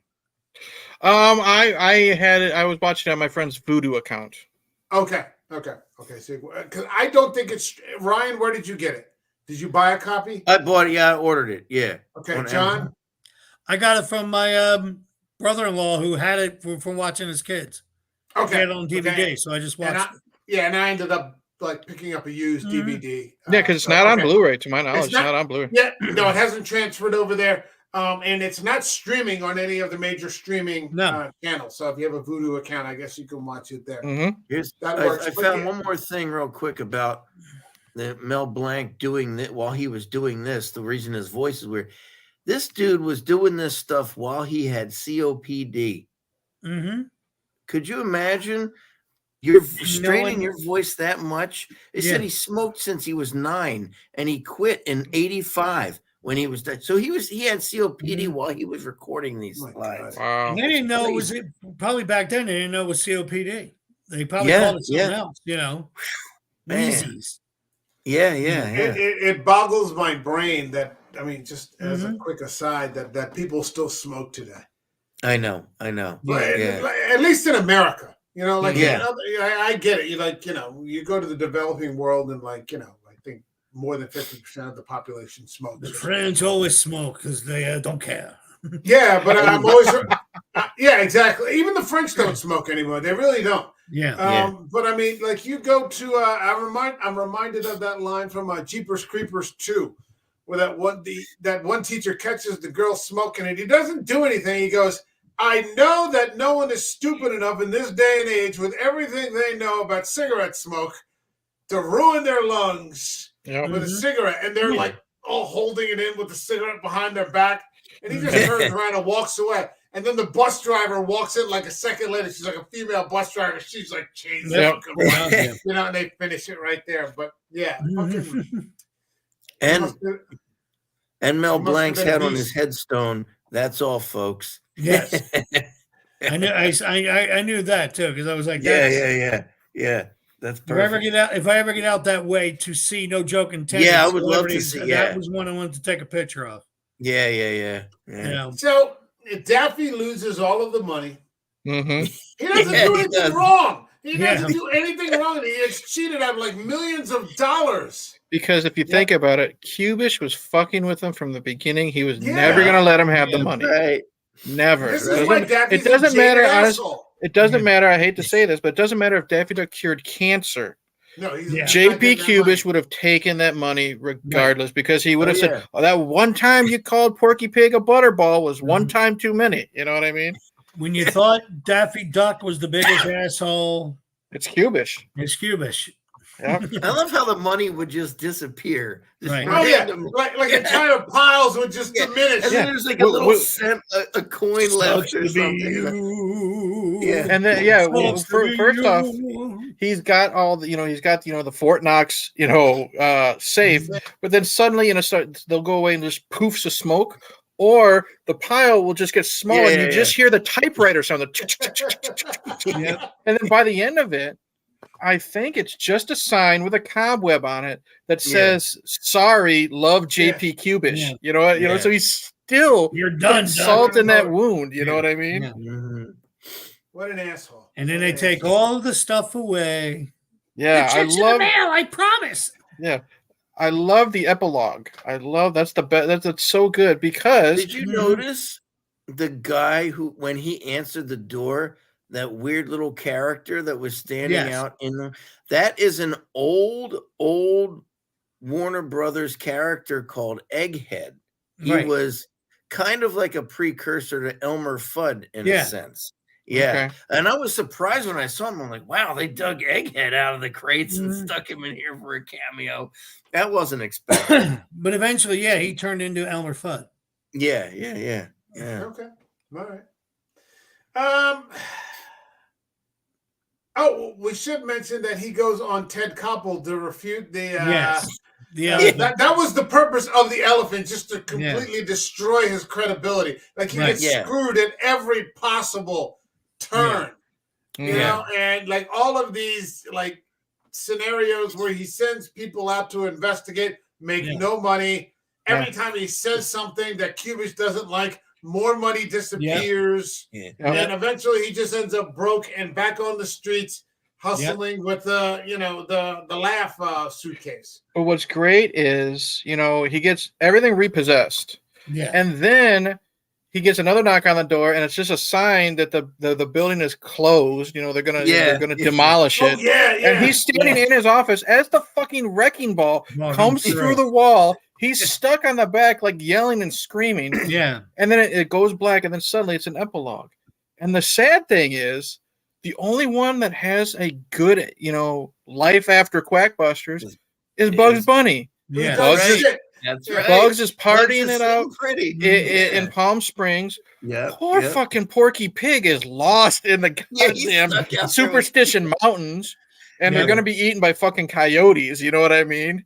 Allegedly. And it even says, Sylvester is still a yellow dog of a cowardly cat. Yeah. I love how they say J.P. Kubish is still dead. It's just this gravestone of his smug looking fucking face holding money bags. Do you see how Bugs Bunny is like right next to a woman who's built like a porn star? Oh yeah. Yeah. She's sunning herself at the pool. Like, what the fuck? And there's Daffy. What they've done back on the street, fucking hustling for nickels. Yeah. I want to say one thing that is funny. That this is a bit that we rewound a lot. It's to show the difference between in the luck and the love for Bugs and Daffy. In the opening credits, we're saying, starring Porky Pig and Sylvester. It says special appearance by Bugs Bunny in big yellow letters, confetti everywhere. And it's like a big, orchestra saying that. And then in the tiniest fucking print, it also says, and Daffy Duck. And it's this really bad, generic, I don't even want to say marching band music, but you know what I mean? But you have to squint to see it. And that's, again, smart writing and smart visual gags. Because this is something like the Zucker brothers would do. You know what I mean? A lot of their jokes require you to actually sit down and watch the fucking movie. Put down the phone, put down the tablet. I know it's hard to do for people in 2023, but sit down and watch the movie. Because if you don't, you're going to miss half the gags. Well, if not more. And the thing is, the Zuckers were obviously influenced by Looney Tunes. Oh God, yeah. Airplane and all that. Airplane Anybody and who watched Looney Tunes or Merry Melodies, if you're doing comedy at all, it influences you.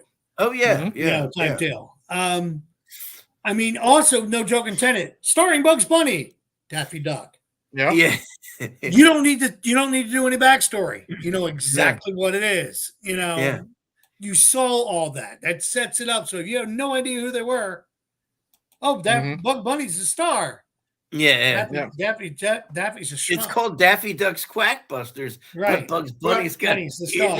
Exactly. Yeah, that's why he's an asshole. Right. Bugs wasn't even in the movie for that long. That's a great guest appearance. That's why Bugs is gold, because he just, and that's why his rivalry with Daffy is so perfect. Because Bugs Bunny never loses. In defense of Daffy Duck, though, Bugs is an asshole too. You know what I mean? He's a massive asshole. He's just like Daffy. He just, he's so slick. He's like a used car salesman. He will say what he can to get what he wants. But he's just so charismatic, and he doesn't have that temper. He can get away with it. Bugs gets away with it.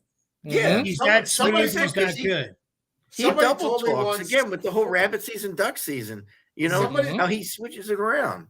Somebody told me once, going back to that time period, that place and time, that Bugs Bunny is actually a black guy.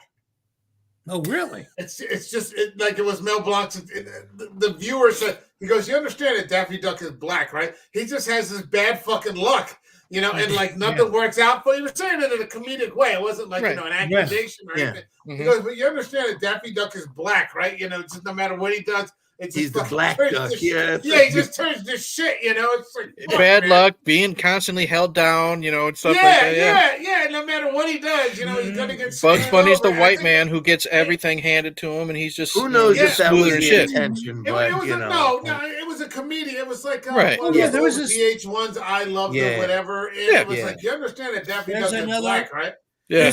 There's a guy who does documentaries on Looney Tunes, and for some reason he has a stupid puppet that gives negative commentary as he's doing these things. He said the same thing, but he was comparing Daffy Duck to Scrooge McDuck because DuckTales came out the same year. Oh, the duck with the black feathers is losing all the money.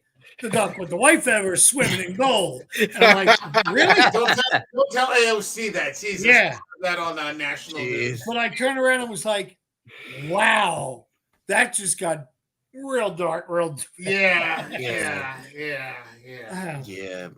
All right. So is there anything, because we can turn this into a hangout if we want. I mean, that's fun. Ryan, I know you've got to, drop off or whatever. You guys can hang out. But in reference to this particular flick, is there anything that we have not covered that we should discuss? Can I say one thing? Yeah, of course. Because I noticed it with the two panelists who have children. Mm-hmm. There's very few stuff we can cover on this show that we can say, bring your kids. Mm-hmm. True. This is one. Sit down with your kids. You have to watch it first, man, and then so you get up to date. Sit down with you and explain it to them. That's right. And then you can put in, and I put in Hereditary afterwards, right? Funny. After they go to bed, Eric. Don't put in the Black Coat's daughter just yet. Okay? Put it in. After they. We'll follow this up with a fairy tale like Lamb, right? Unless the demon in the Black Coat's daughter is Bugs Bunny because it was a rabbit. There you go. It's very true. But I love that fact that it plays on the humor of our fears, type deal. And I think things with eyes in the corners. I liked that this interspersed throughout the Looney Tunes catalog. They had a few horror skits. Right? Yeah. They had a few horror skits. I mean, it wasn't like I love, the medieval, with Daffy Duck as Robin Hood, Porky Pig is Friar Tuck. Yeah, Duck Dodgers and all that. Yeah, Duck Dodgers in the 24th and a half century. Yeah. I loved, seeing Yosemite Sam as the knight and Bugs Bunny, these sorts of skits, all these, Marvin the Martian, I love all that kind of stuff, but they intersperse some horror in here, and that's why I thought it was appropriate. Well, because this is about paranormal experiences. Yeah. Mm-hmm. I think it's interesting though, if you look at the longevity, I think between, Disney and Looney Tunes, it's weird that Disney kind of outlasted them. Because really the only time you see Looney Tunes pop up anymore is, the random movie or, that Looney Tunes show. But most kids nowadays, like I said, don't know Looney Tunes as well as they know Disney. A lot of it, in my opinion, because growing up with it, a lot of it, I think, is the change in they don't want to show cartoon violence anymore. Because that's what, if you think about it, that's where a lot of the jokes come from. Look at you're not seeing the old Tom and Jerry cartoons anymore when they were beating the hell out of each other. So I think that had a lot to do with it. It's just the change in times. We can't have kids, trying to be Looney Tunes. Godspeed if they watch the fucking Three Stooges. You know what I mean? It's put a saw down the front of someone's head. Have you seen my Twitter feed? People are beating the living shit out of each other every 3 seconds. But God forbid, you see, Wile E. Coyote go over a cliff. Blow himself up Right. or fall off a cliff or something. With an Acme rocket, Yeah. But I've said that to people a couple of times, and I actually even posted a meme about that, saying, I said, hey, I watched Wile E. Coyote. Yeah. Do some stunts, and not once did I want to go to Acme and buy a missile. Right. I think too, Eric, what you were saying, I agree to an extent. I also think too I think it's just the juggernaut that Disney became company-wise, and True. corporate-wise.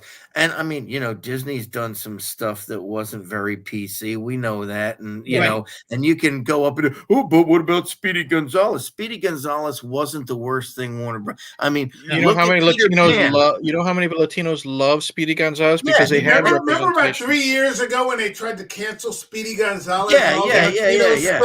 Fuck you. Yeah. Speedy Gonzalez is our guy. And then Right. on the flip side, you have Peter Pan that has an atrocious representation of Native Americans. Oh, yeah. Yeah. But, they have a song called What Makes the Red Man Red. Exactly. Yeah. But that gets a pass, But it's not even so much that it's even getting a pass. It's like you now have people who try to explain it. You mentioned the You mentioned the Three Stooges. I remember when they did that live action Three Stooges movie. Oh, yeah.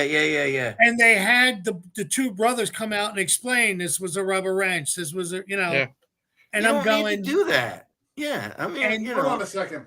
We've got Mr. Dan here, and he says, have you guys seen Carrot Blanca? No, I have not. Blanca. Yeah, I have not.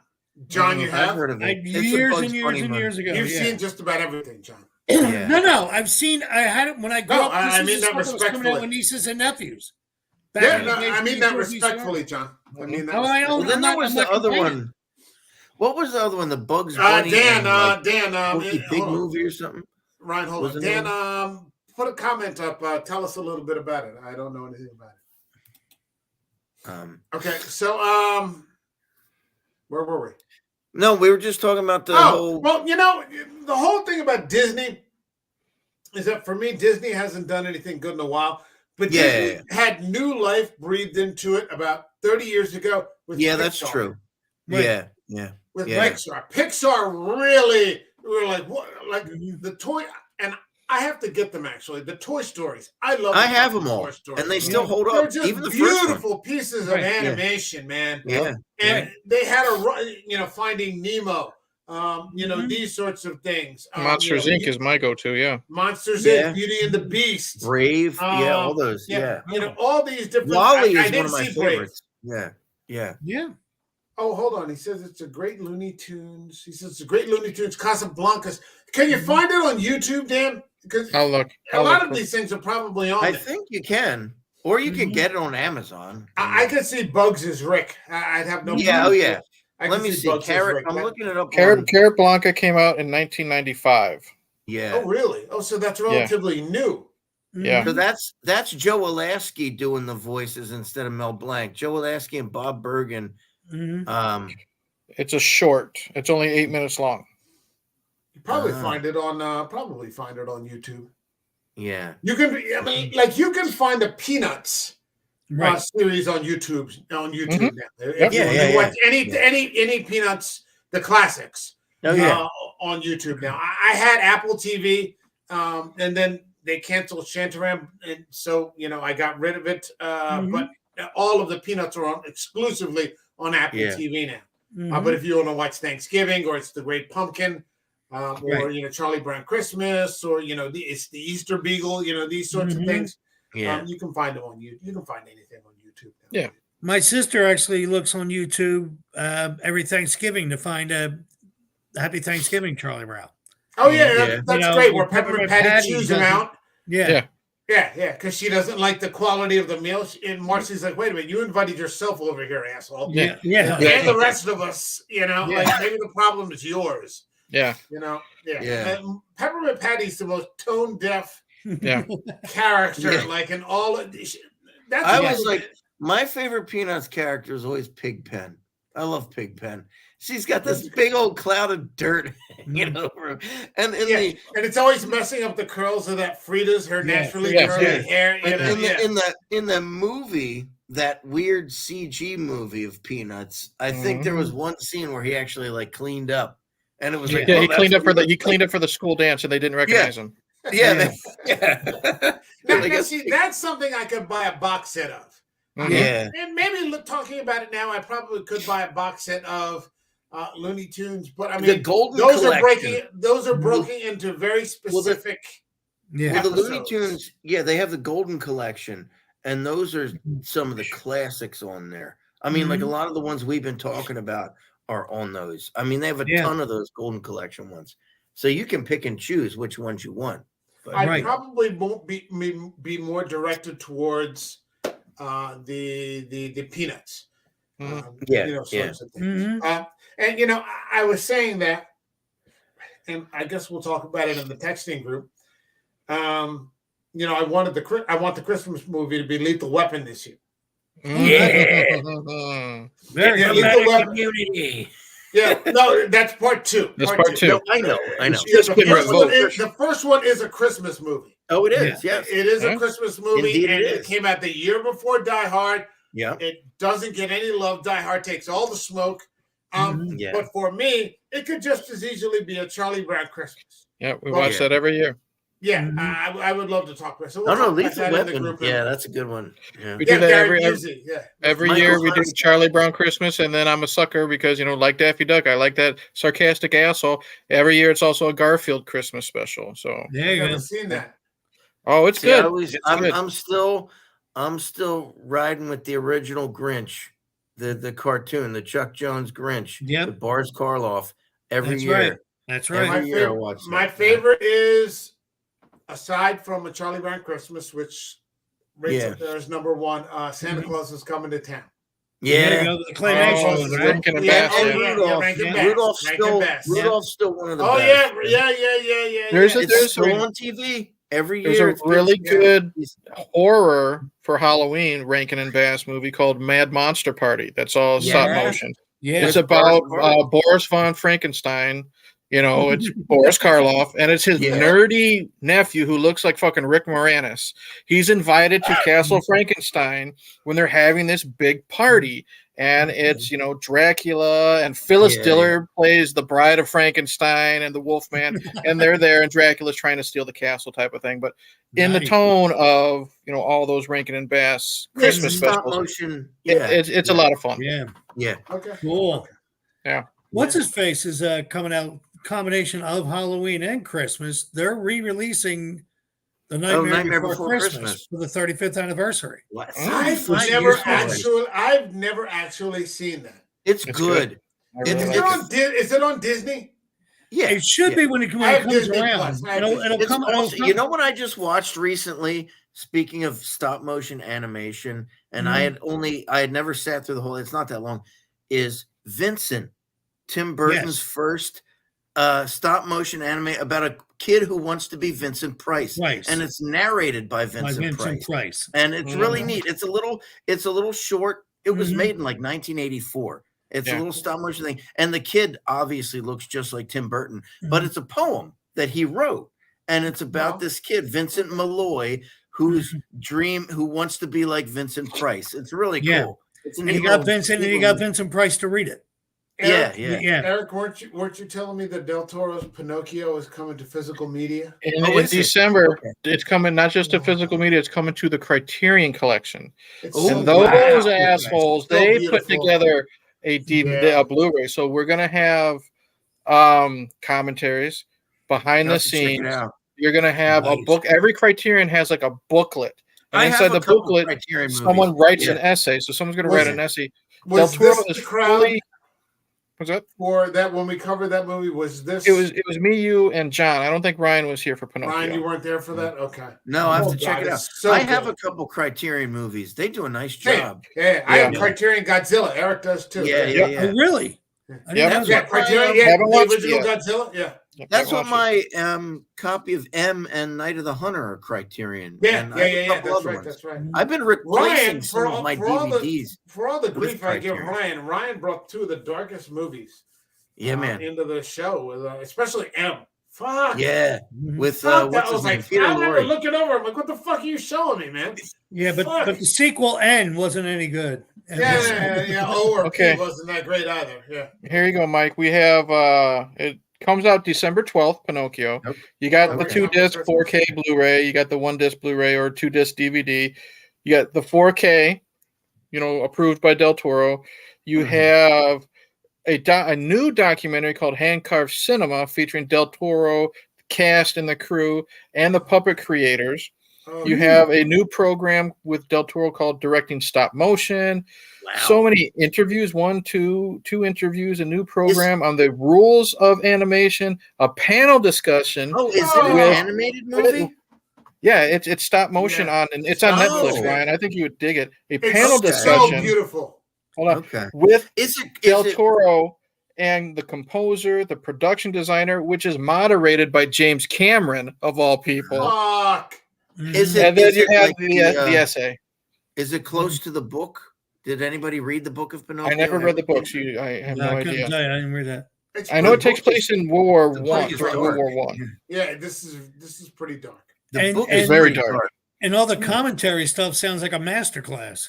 Yeah. If you get all that stuff. I'm picking that up. Now, you do understand that his next project is Frankenstein. Is he doing Frankenstein? Wow. For Netflix. He's doing Frankenstein for Netflix? Yeah. Dude. That doesn't matter. Pinocchio Netflix has good movies, dude. Oh, Pinocchio was for Netflix. Pinocchio was a Netflix exclusive. That was not a theatrical release. Correct. Okay. And you're just watching this like, this is so fucking amazing. Holy shit. Yeah. Okay. All right. Let's get back to this for a second. Let's get to the part in the stream where we rate the movie, and then we can go from there to wherever. Gotcha. This channel, in its 200th episode, has a rating system that goes from 0 to 5 up by halves. So 0, 0.5, 1, 1.5, all the way to 5. So 0, for example, would be I'd rather vomit on Gal Gadot in public than watch this movie again. Yeah. All the way to 5. Maybe out of nervousness. No. Under no circumstances are you allowed ever to do that. All the way to 5, which is like, this is cinema. This is the destination. This is why I watch films in the first place. John K. Alvarez, feeling like 200 as well. Mm-hmm. How would you rate Daffy Duck's Quackbusters?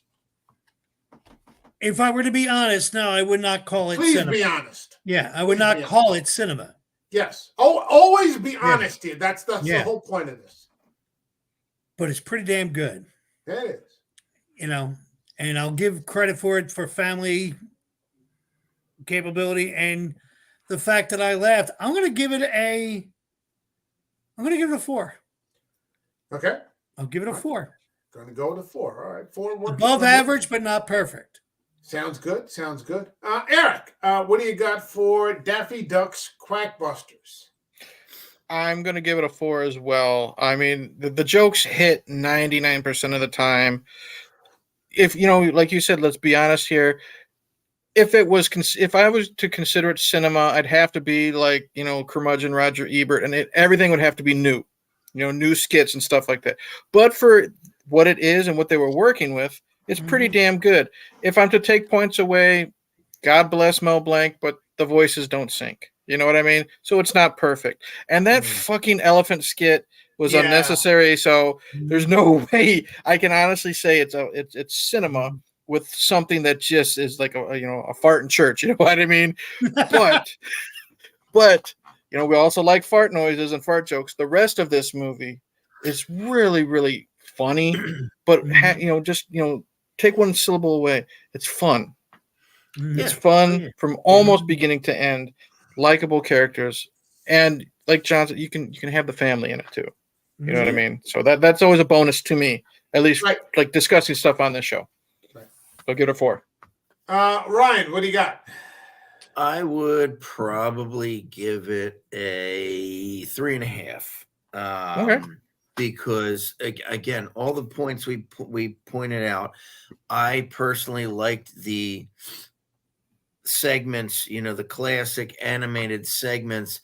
I thought the newer animation in spots wasn't as good as the old animation. I think there were spots where you could tell the elephant thing didn't do it for me. I mean, I do like the opening, the lounge act, and stuff like that. So it gets extra points for Mel Torme, and but yes, it's still a lot of fun. It still holds up. I'll watch anything Looney Tunes. So And you said your kids liked it, right? Yeah, my kids enjoyed it. Yep. Good. Okay. Right. I am going to go with my own pick and say 4. I'm going to say a 4. Again, introduction with that beautiful Mel Torme little vignette. I have no complaints about the way the new and the old were weaved together. The elephant was kind of like, why is this in here? Yeah. I didn't understand it. Yeah. So on and so forth. I'm also personally not a fan of the Abominable Snowman story. This is fucking weird. Like what the fuck is well, you have to appreciate of Mice and Men. That was the whole deal. Yeah. I like Steinbeck like the next one. I just love the voice Mel Blanc had for the Abominable. Just a big dumbass. Yeah, he's a big dumbass. But I would get what we've talked about many times on this show is not about cinema. Most films that we discuss, although I would love to discuss every time about cinema. I'd love to discuss Lamb. I'd love to discuss Arrival. I'd love to discuss You Won't Be Alone. I'd love to discuss Hereditary or The Witch, or any of those types of things. But sometimes you talk about Highlander. No, but this isn't that. Most things fall within I have 3 categories. I have content, I have entertainment, and I have cinema. So this falls within the category of top tier entertainment. Yeah. Absolutely. And it is. And there are moments of cinema in here, and I would argue that the Mel Torme, segue is cinema. And it's beautiful to watch. It's beautiful to hear. If you were to extract only the music, or the score from these particular scenes, extremely intricate and detailed, so on and so forth. But it's not cinema. It is. It falls at the level of top tier entertainment. And for that reason, if you're at 4.5, then you're just about to. You might be in cinema at 4.5, according to me. And we're not there. Right. We're at top tier entertainment, and top tier entertainment is better than. You're at the 80th percentile, as far as I'm concerned. That's why we sit down to watch a movie, is to be entertained. Plain and simple. Exactly. Exactly. And, it could be, I'll bring it up again. As much as I love it, we didn't do the rating system back then, I don't think. Predator. Is Predator cinema? No. But that is fucking top tier entertainment. That's top tier entertainment. Yeah. There is a big difference. That we talked about on Marty's channel, I think was top tier entertainment. Howl, Cabin in the Woods, maybe some of the ones that Ryan and I have covered, although Ryan hasn't been on that much lately, have been top tier entertainment. Maybe we'll get to Nosferatu, then we're talking about cinema. These sorts of things, whether it be Herzog's or, Murnau's. So on and so forth. There's a lot more top tier entertainment and cinema that I have in mind for the future. Good. That I want us to. I'd love to talk about Possessor. I've got that copy. Yep. I have finally seen it. I would love to rewatch it. Yeah, I'd love to talk about that. And several of there's just a lot of other shit out there to talk about. So. Yeah, but I would give this a 4. I would give this a 4. Hold on a second. We got Derek Hoover here. Oh, my buddy Derek's here. And he said, I've been busting my ass at home after work. I'm sorry to hear that, brother. Damn. This was a staple of my childhood. Cheers to you too, man. I'm going to have a little sip here. I got a little PBR action working here. Yep, I had Rolling Rock for the occasion. I spent the extra $1 on the 30-pack for you, Mike. So I appreciate it. Thank you. I'm worth every penny. All right, so I don't know. What's happened this past week? Oh, the fucking Exorcist. Jesus, Mary and Joseph. I'll say this, Mike, I know you got your ticket very cheap with your little deal. 53 cents. I feel sorry for all those people that spent $10, $15 or more. Eric, give them the news. Because now on October 23rd, it will be available to fucking stream at home. Wow, already. Wow. Already. That's like when we went to see The Last Voyage of the Demeter. It was streaming the next week or something like that. But here's the thing. I can't wait for that to come to video. Yeah, that's coming, I think, next week or the week after. It's this month. Yeah. But in Demeter's defense, I haven't seen it yet. Yeah, it's good. It doesn't have it doesn't have the following. It doesn't have the title of The Exorcist. So I get that, but if The Exorcist cost $30 million to make, The Exorcist Believer, I think it only raked in like $40.1 million. And now with fucking Taylor Swift coming out this week, it's not going to make dick. And it's going to be a fucking tsunami. All the teeny boppers are going to be. Trust me, I'm well aware. Yeah, I bet you're preparing, aren't you? This weekend. We got battle warnings today. What, Taylor Swift? Taylor Swift is releasing a concert live.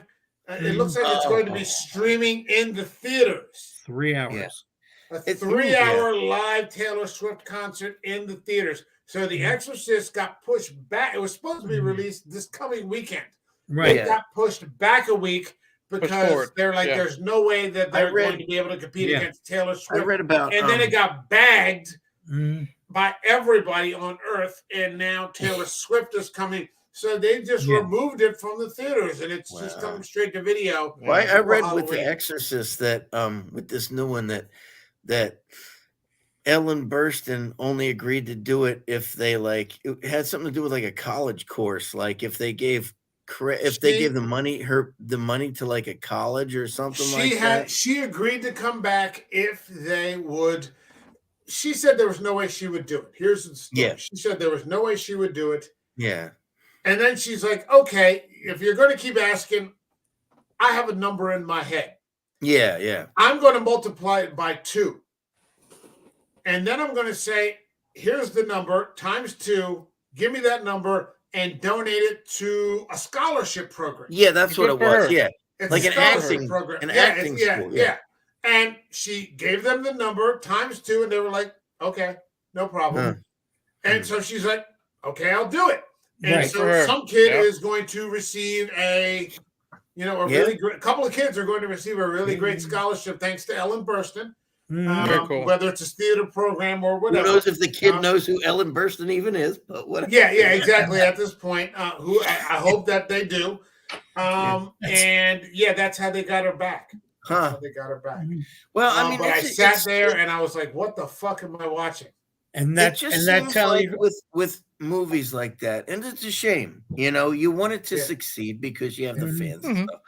It's just like $30 million they sunk into that thing, and the end product was. I mean, I didn't see it, but from what I'm hearing, it's just like the end product is just not even worth it.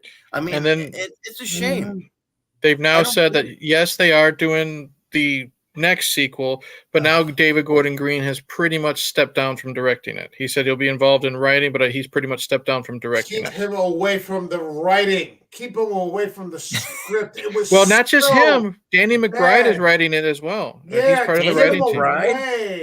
Danny McBride is actually a big horror fan, and he's loved the genre forever. But he helped write the Underworld movies. You know what I mean, or at least the first couple. So he's got some Okay. skill. But there's a difference between Underworld and an Exorcist movie. Here's the problem. Even in writing. The Exorcist is deeply rooted in the faith. Mm-hmm. Yeah. And these people don't get that. No. This has become a secularized society. Yeah. It's become a secularized society. And so they've turned The Exorcist into a horror movie. And then that's right. And so if you wanted to make, I mean, we've talked about several possession movies here. Some are better than others. Yeah. And if you want to make a run-of-the-mill possession movie or even a good possession movie, that's fine. But once you start to tie the IP of The Exorcist around its neck, then the expectation level rises. And even within that particular IP, it's had more misses than hits. Yeah. Right there. Yeah.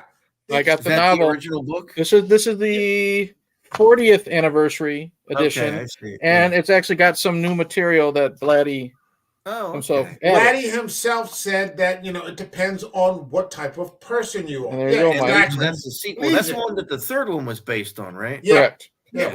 This is hard to find. I found it on eBay cheap, but this was like a library edition. I mean, you could tell by the dust jackets type of thing. Is it a direct sequel then to Exorcist?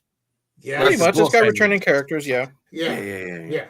This came out in '83. I actually worked with somebody who defends Season of the Witch, who defends Exorcist 2 and says it's not that bad of a movie. It's not. It's just a fever dream. You know what I mean? Yeah. That's what it is. Okay. What the problem with The Exorcist 2 is that it follows The Exorcist. I see. There are far worse horror movies out there that horror fans regularly love. Yeah. Every asshole that talks about Reanimator. Mike, you know me, Mike. I like my fair share of fucking shit. You know what I mean? But I can admit, didn't you just put Madman? Did you just put a Madman review up? I just uploaded because I'm doing horror movies I've never seen on the channel. That and you I went from Horror of Dracula, which was fucking awesome. First time I ever saw that was over the weekend, Horror of Dracula. And then I just uploaded a 1981 killer hillbilly in the fucking woods movie called Madman. It's dumb as fucking shit. But there's still worse movies out there than that. I know. But the problem is a lot of with the horror community, and I don't care, you can put a thing on the bottom. My comments don't necessarily represent this channel. Yeah. A lot of the horror community, they find one thing to hate on. And they'll say it's the worst fucking thing in the world. Then you really haven't seen what's on fucking Tubi, have you? Yeah. You know what I mean? Yeah. Oh, yeah. I mean, and the thing is with The Exorcist, with this new one, I guarantee, because who's it geared at? It's geared at teenagers. And I guarantee... I don't know who this is geared at. But I mean, I guarantee most of them never saw the original. They have no clue, nor do they care about the connections. Yeah. They're not going to say, watch look, movies it's Ellen anymore. Burstyn from the first movie. You know what the fucked up thing is? That kids don't watch movies. Every parent that I talk to, with the exception of maybe you two, they're like, I try to watch a movie with my kids. They sit down for maybe 20 minutes. You know what my daughter's really into right now? My daughter is going through her second round of Harry Potter. She's really into the Harry Potter movie. Except for Harry Potter. They all love fucking Harry Potter. That is the exception of the rule. I mean, she's actually more of a movie watcher than my son is. Like she'll watch Star Wars, she'll watch Disney, she'll watch all kinds of stuff. She's I can't show her that. She keeps asking to see Ghostbusters. I'm like, I don't know yet. Maybe it's like another year. It also depends on the child. See, my daughter, she's 11 now. You got to really fucking twist her arm to sit down and watch a movie. But I might put a movie on, and she might come in 5 minutes later. And then she doesn't realize she's sitting on the couch. The whole thing. But she was really into the Shrek movies. When the first time, I'll say this. I have hope for this generation because one of my favorite movie moments ever with my daughter, I'll never forget it. We're watching the first Back to the Future. Okay. My daughter loves time travel. That's like her favorite genre. Like she loves Bill and Ted. Anything with time travel, she loves. But my favorite thing about her watching Back to the Future, she was getting into the story. And at the end, when Marty McFly is disappearing because parents have been separated, she knows that George and Lorraine have to kiss so they can fall in love and have the family. Yeah, Marty's disappearing. You know, the little evil ginger kid took Lorraine away from George. But when George stands up, shoves him, I'm sitting on the couch and I'm watching. My daughter's, sitting. She's on her knees on the floor and she's watching, but I see like her profile. So that's how she's playing, but she's watching the film. And I see how she's kind of bouncing on her knees, you know what I mean? Yeah. And then he pulls her in, he kisses her, and she clenches her hands are down my, she clenches her hand into a fist and she just whispers, yes. Like she's getting into the fucking stories. And that's cool. What I love. She's seen Ghostbusters. It wasn't too scary for her. It depends on the child. But my daughter's only 8, so I don't know if like she won't watch the third Harry Potter because she doesn't like Lupin turning into the werewolf. So she's I gotta tell you, man, fucking Sirius Black was a scary But she has no problem with Sirius Black as the black dog. But she thinks, I guess, the design of Lupin. Lupin. Yeah. And it all depends on the movie because you know what, my daughter, she, Ryan's a big fan. She loved the Monster Squad. You know what I mean? Yeah. But she also understood like the story of the Frankenstein monster, how he's this ugly thing, to him. But I was watching The Mist, and my daughter sat and watched that entire movie with me because she was enthralled about what the hell is in The Mist, these monsters. She really dug it. And then at the end, remember, she's 11. I don't want to spoil it for anyone who hasn't seen it. Yeah. But Mike, you've seen The Mist. You know the ending. Yeah. She understood why that happened. And then when you had that reveal, she was like, oh my God. You know what I mean? I won't spoil it. But so it all depends on the child. And I'm glad that even though I got to, twist her arm unless it's like fucking Mario, you know what I mean? Yeah. Mario. Seeing her actually sitting down just out of the blue, watching these, and the Mist is like 2 hours long and getting into it. And like I said, that thing with Back to the Future. You got an 11-year-old to watch a Frank Darabont movie. Yeah. Yes. That's something. So it all depends. A round of applause. But like I said, I'll always remember that scene with her watching Back to the Future, fist pumping. And she's happy that the family is getting together because she's so invested. Right. And I think it's also a different era of movie making. There's also a big difference between Robert Zemeckis. You know what I mean? He's a great filmmaker, especially in the 80s. Well, to take that into consideration, Eric, because you were just saying it's a different type of movie making and storytelling and everything else. It's also parenting. You open them up to watching something or taking a chance, especially if they sit there and realize they're starting to enjoy it. Well, my son's 11, and he'll sometimes sit up if we're watching a movie. He'll step and and it wasn't a horror movie that he really got into, but he watched from beginning to end All Is Lost.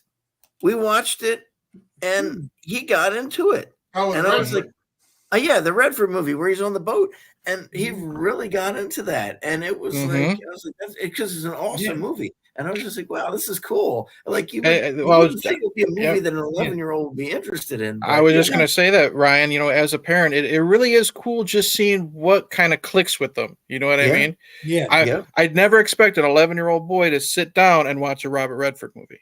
Yeah. You know what I mean? Yeah. And that's really cool, just seeing what they're interested. And then what I like is you can be like, okay, remember that movie you liked? This is like that movie. My go-to was always the Goonies. She fucking loved the Goonies. So that's what opened the door to like the Monster Squad or another goofy 80s kids comedy. And then I haven't shown them the Goonies for some fucking reason, but you know what I mean?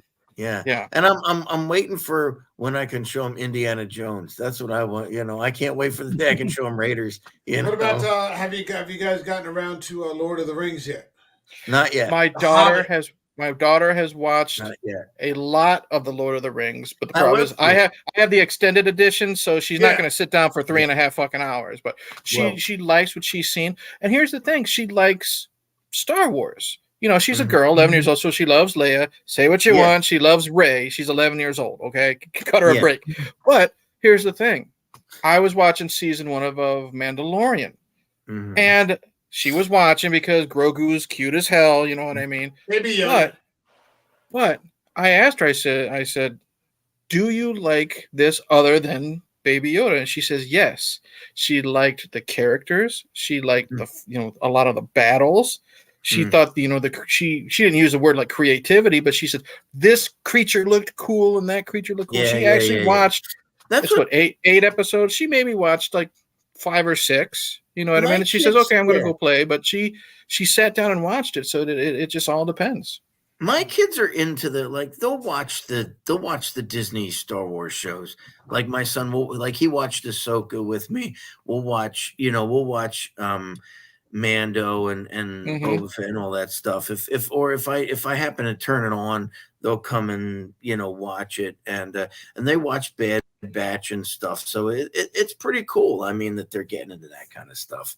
I mean it's neat, but I do want to show them some of the classic. Actually, my son, I showed my son the Blues Brothers.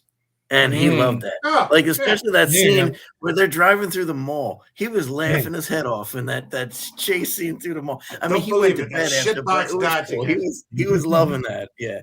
So it is cool to introduce them to the classic stuff. And my daughter's starting to finally get into John Hughes movies now. I'm going to wait till like Breakfast Club, but she enjoyed Home Alone. She enjoys Uncle Buck, a lot of the John Candy stuff. You know what's funny about Home Alone? My kids, when they first watched Home Alone, they got upset at Marv and Harry getting beat up, and they were getting genuinely upset. I'm like, what are you guys doing? I'm like, this is like a cartoon, because I guess they didn't understand the concept of that it was just fake, and this guy's having an iron drop on his face. It's Looney Tunes dropping an anvil on his head. Got the iron dropped on his face, because it was but I mean, they were younger, but it's no, this is fake. You have to it's funny, But my proudest dad moment is my proudest dad moment is my daughter loves the Three Stooges. You know what I mean? Oh, she looks forward to, we will watch Disorder in the Court all the time. The whole classic. Take off your hat, raise your right hand thing. There was one time when, I just got home from work. I was wearing the hat, and I'm like, oh man, I'm so hot. I'm going to take off my hat. And then just out of the blue, my daughter, after I said, I'm going to take off my hat, my daughter yells, raise your right hand. You know what I mean? There are times when she wants to be a little shit.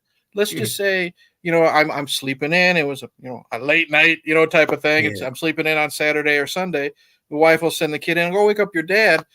I won't move. You know what I mean? We've all seen the thing, the gimmick, and when the Stooges are doctors, she'll hit me with a big giant pillow and yell cotton. You know what I mean? So it's cool seeing kids our kids, Ryan, grow up with the stuff we grew up with, and really, really like it. Well, and I took my son to see the 40th.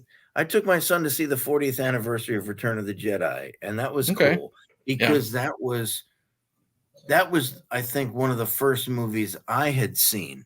I remember with my dad, so it was neat. That's neat.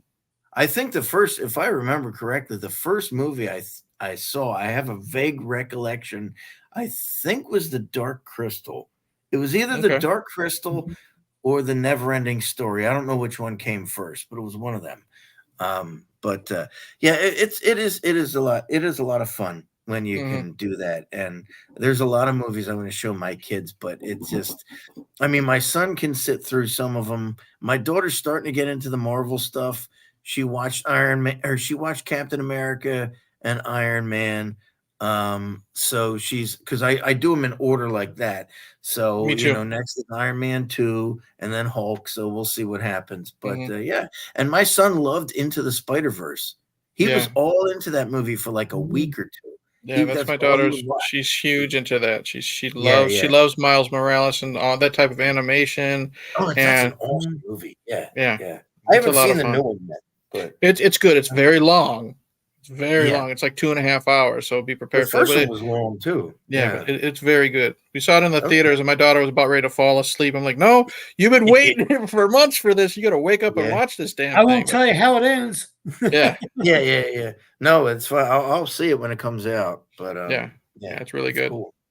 That's a movie we had to chase people out of. Come on, really? Let's go. Really? They were waiting. That movie, there were a lot of artists who showed up to that movie. And when I say artists, people who draw, they really got into that a lot. Oh, wow. I'm trying to remember. There was a movie that was there, the Barbie movie. They were all waiting to the end credit. And I'm looking at them, and one person literally turned their head around at me as the credits are rolling. They said, "There's not like an end scene, is there?" Or after credit scene? And I went, "No." And hey, there's no after credit scene. And literally the whole movie stood up. That's what they were waiting for. You could have told us 10 minutes ago. Yeah. You didn't I know. I said it before. I like across the universe, across the Spider-Verse rather, because of Spider-Ham. Because I used to collect the Spider-Ham comics. I read that when I was younger too. I have a couple volumes of the originals, and when he was in the movie, I was like, "Oh, that is awesome!" They gave respect. And I'm sorry, every time I see Spider-Ham, I keep thinking of the Simpson movie when Homer's going Spider Pig. Spider. Yeah. Well, that's what. Yeah, that's where they got it. Yeah. But I laughed out loud at it. All right. Well, hi, Mike. What do you got, Mike? What? Hi, Mike. Oh, what? Sorry. I was looking at my Twitter feed for a second. That's right. John, plug something. All right. I text you guys on a site about like what we're doing with the Taylor Swift and showing the retro movies that are coming. But on Halloween night, I just found this out today. At 10:31 on 10/31. They're going to be showing Rocky Horror at our movie theater, and they're looking to hire people to be on the stage to do the dances, hold signs, and engage. They're doing a whole 9 yards on Halloween night. So if anybody's out there and they're interested, call Harbor Square Theater and harborsquare.com in Stone Harbor. Because as they said, we can't pay you money, but I'll get you pizza and free passes for other free movie and pizza. Why not? Yeah, that's not bad. That's not bad. Because I was like, "Are you kidding me?" Because there's seriously, she wants me to possibly walk out and do the curtain speech, to tell like, "Don't smoke, don't do that," but make it into a stand-up act, and then if I have to, do the narrator. Oh, geez. Just stand there and saying crawling, and I'm like. I said, "Do I get paid?" She goes, "Oh yeah, your hourly wage." And I'm like, "I'll check in." Absolutely, I'll take some extra bucks to do it. But anyway, it looks like it's going to be fun. Okay. What day of the week does Halloween fall on this year? Tuesday. Is it a Tuesday? Okay. It's Tuesday. Yeah. That's kind of awkward. Okay. Yeah. It is, isn't it? Mm-hmm. Yeah, you want it to be towards like the end of the week, a weekend. I don't get many trick or treaters anymore either. I don't think many people do either. I think people that go in groups to like one specific place. And so in my neighborhood now we have in my neighborhood we have a lot of diverse families and a lot of Hispanic families, and a lot of them don't celebrate Halloween. So it's bastards. It's a religious thing. They don't. They fucking lamers. Their whole concept of celebrating the dead. Yeah. So that's the thing. They so a lot of. I got one kid last year, but a lot of them are doing those trunk or treat things now. Which I think is a great idea. I really do think it's a great idea. Trunk or treat. You meet it like it's in like a parking lot. And you're in cars, but you do it there. You decorate your cars. But it's a whole community thing. Everybody is there. Everyone's involved in it. They keep an eye on the kids to make sure nobody's picking on them or stepping in. And they don't have to worry about having the kids walk around on their own during the neighborhood. They fill the trunk of their cars with candy. So Yeah. that's where the I kids mean, go. I'm on Twitter too much. It feels like someone's going to get thrown in a trunk. But Well, okay. it's weird because they did one, and they usually do it like at a big church type. Yeah, they'll do it at a community Okay. center. They'll decorate the car. Yeah, that's what they Like do. there's some guy brought in a car to make it look like as close as they could to remember the monster drag racer car. Dracula. Yeah. They made one of them and had a guy dressed as Herman Munster handing out candy. That's cool. That's cool. And I was like, that's fun. That looks like they're having a blast doing it. I remember the first year I moved here, I was so excited for Halloween, and I got candy, and I got my fucking Bluetooth speaker out, and I put fucking lights up, and I sat there and waited. And this was during 2020, so COVID was still active. So all the stupid wine moms on the street shut down the street. Oh, it was like some lock fucking agreement. I'm like, don't you have something fucking better to do? Than be a bunch of we still took them out. We still took them out. We knew the right neighborhood because we made sure it was a neighborhood that didn't give a shit. Now that all the kids, I think, go to like Sweetwater. Ryan and they all go to Sweetwater, and there's something out by the water. So now I don't even bother anymore. So it's all good. Eric, plug something. YouTube channel is Hey Internet Eric here. The theme for October is going to be horror movies I've never seen. I already mentioned earlier, I started off really fucking strong. First time I watched Hammer's Horror of Dracula, I couldn't believe how good it was because, I'm seeing it now. You know what I mean? It's been hyped to the moon with Cushing and Christopher Lee. I loved seeing Christopher Lee throwing his fucking wives around like they're nothing. Peter Cushing is leaping over banisters to fight him. It's a lot of fun. Yeah. And then I just recently uploaded, I already said it, a horror movie I've never seen, 1981 slasher movie called Madman. It's you know what you're getting into. Something that will never be seen on this channel. But I'm also going to discuss movies like The Witch. I'm gonna do The Ninth Gate. I'm going to do Herzog's Nosferatu, and I got other things sprinkled in there. I'm now doing stuff I want to do on my channel. You know what I mean? With the occasional bad movie request, but that's going to be few and far between. Speaking of bad movies and movies that will never be on this podcast, live streaming this Friday the 13th, me and Frenzy are getting back together to discuss that franchise. And like Mike said, even if you don't like what we're discussing, our discussions are usually fun and entertaining. Nice. We're going to talk about the fucked up timeline. We're going to actually rate all the movies based on our criteria. And trust me, they're going to be very low. And then I've had some of my friends send in questions and I said, the weirder, the better. There's a lot of marry, fuck, kill questions that we're going to answer during that live stream. And he has no idea, but it's going to be good getting back together with Alex. If you've got Amy Steele in there, then marry, fuck, kill, kind of. I was going to say earlier, I forgot to mention back when we were talking about the animation and stuff, and when we had mentioned Vincent Price, I just watched, and I put it in the text. I just watched one of the most badass Vincent Price movies, Witchfinder General. That movie is hardcore. If you haven't seen Witchfinder General, that movie is awesome. It's based on a real guy, Matthew Hopkins. Tubi, was a witch Pluto. Is it on Tubi? It is. Pluto or Tubi.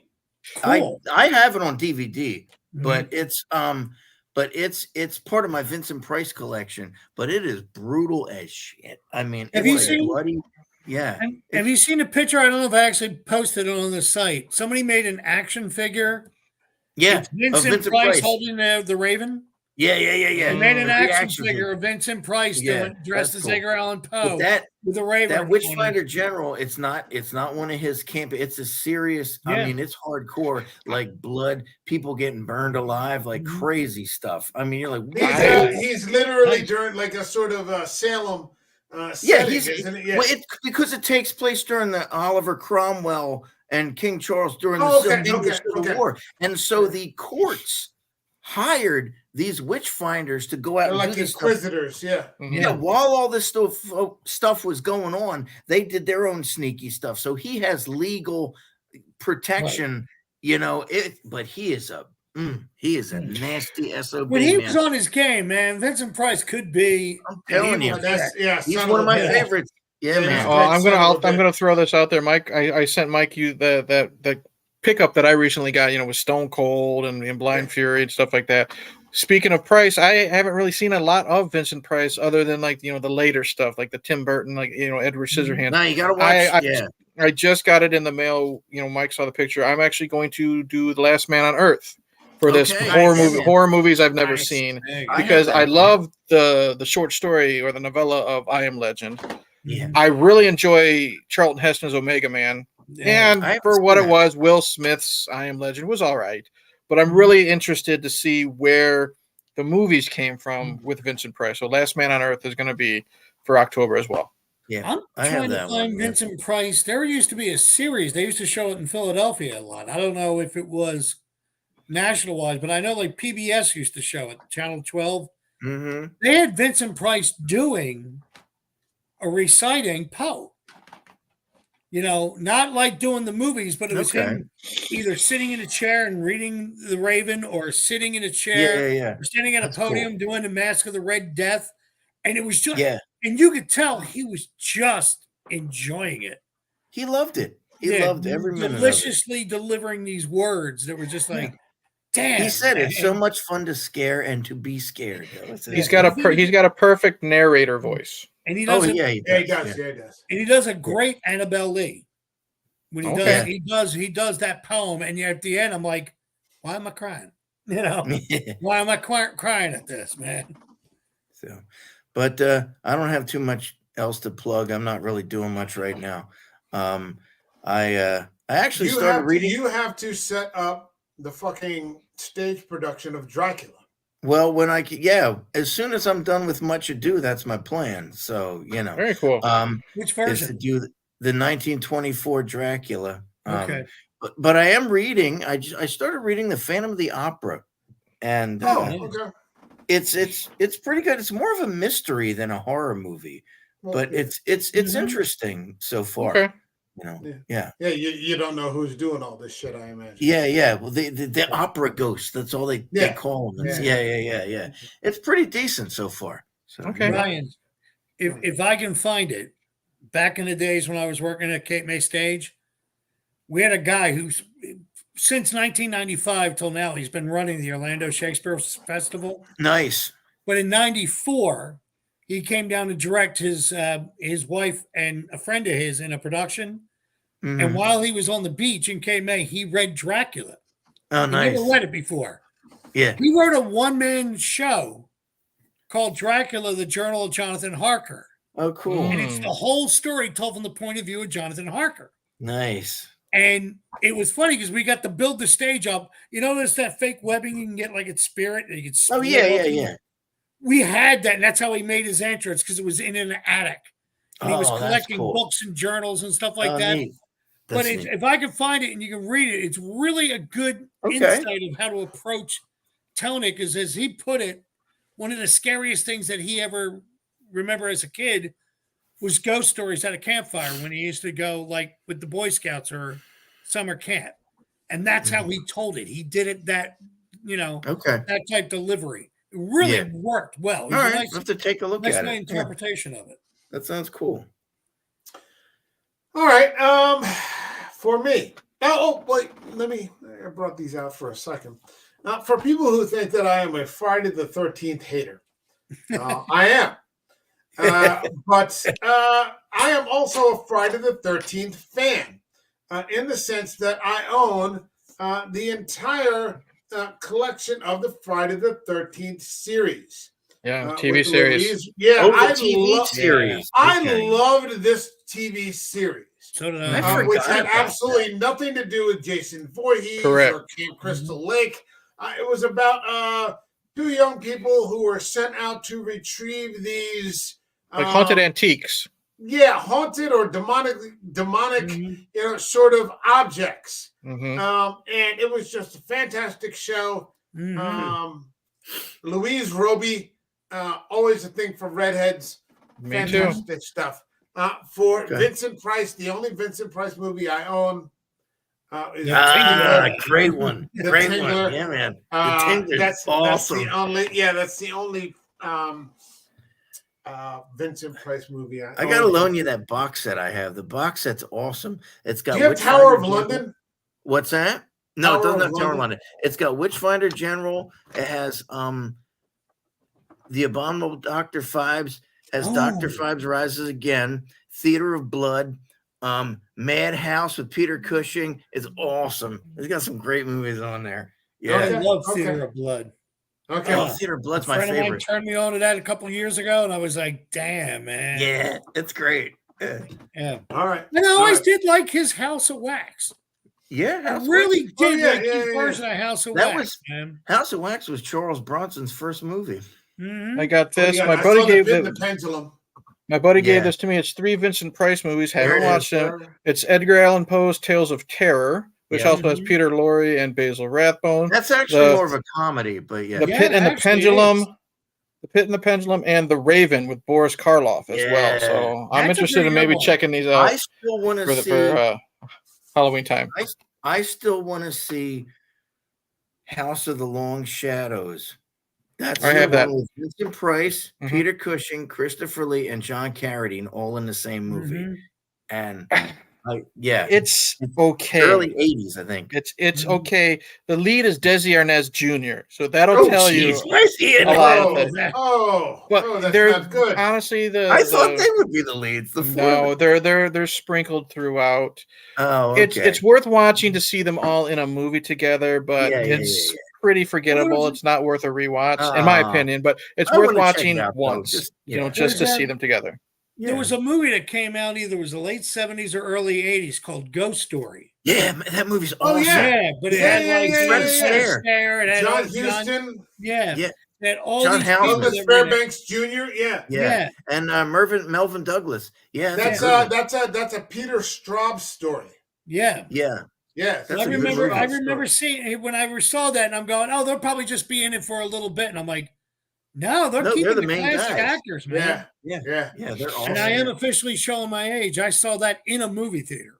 You know, Aside from Adrian Barbeau's fucking bus line, the best part of The Fog was the first 5 minutes with John Yeah. Huston Yeah. telling that story. John Houseman. John Houseman, excuse me, telling that story to those little kids. Yeah, that would have been different too. but John, John Houseman had that same way too. John Houseman could do that narration and set it up so well. I like him in The Naked Gun as the driving instructor. Oh, yeah. Extend your middle finger. I just thought of it. I fucking have more Vincent Price than I realized. I got a double feature. I know Ryan enjoys this. The 2 Abominable Dr. Phibes movies. Yeah, man, those movies Those are are- awesome. Sequel, Dr. Phibes Rides Again, isn't as good. No, the but, first one's great. The though. first one is The really first good. one's a riot. Although Yeah. Peter Cushing's in the second one. So Yeah, that's yeah. always good. Yeah. All right. Back to this channel for a second. We talked about The Exorcist, Mhm. but tomorrow I'm going to see a film that is supposed to be an epic possession film called When Evil Lurks, which is a Spanish film. And I was talking to my friend James over at Geeking Out with James Hancock, he said he hopes David Gordon Green rots in hell for like destroying the Exorcist franchise. He said he doesn't care if people consider it to be hyperbole. He said, I'm not even particularly religious, but if there is a hell, I hope that he goes there for schwacking this movie. But he said this movie, I can't remember exactly. He said it's just nasty and gritty and dark and everything that possession movies are supposed to be. So 2 o'clock tomorrow with my Regal Unlimited, I pay 53 cents to go see When Evil Lurks. Okay. Cool, man. Eric, on Friday, we need to talk because The Fall of the House of Usher drops on Friday. Mike Flanagan's The Fall of the House of Usher drops on Friday. Netflix. Okay. Netflix. So we need to talk about when we're going to set up a stream for that because John and Ryan, obviously you're all welcome to join, but Eric and I are super duper Mike Flanagan fans, going all the way back to The Haunting of Hill House. Yeah, I did just have to cancel Netflix, but trust me, I can find it. Well, we'll leave it at that. I can find it. Okay, The Haunting of Hill House and The Haunting of Bly Manor. Well, his movies too. Dr. Sleep. Oh yeah. Gerald's Game. You know, the man. Oculus.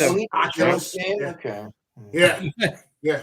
The director's cut, which Eric gently nudged me to watch for many months after we covered the original Dr. Sleep, which is quite a bit longer.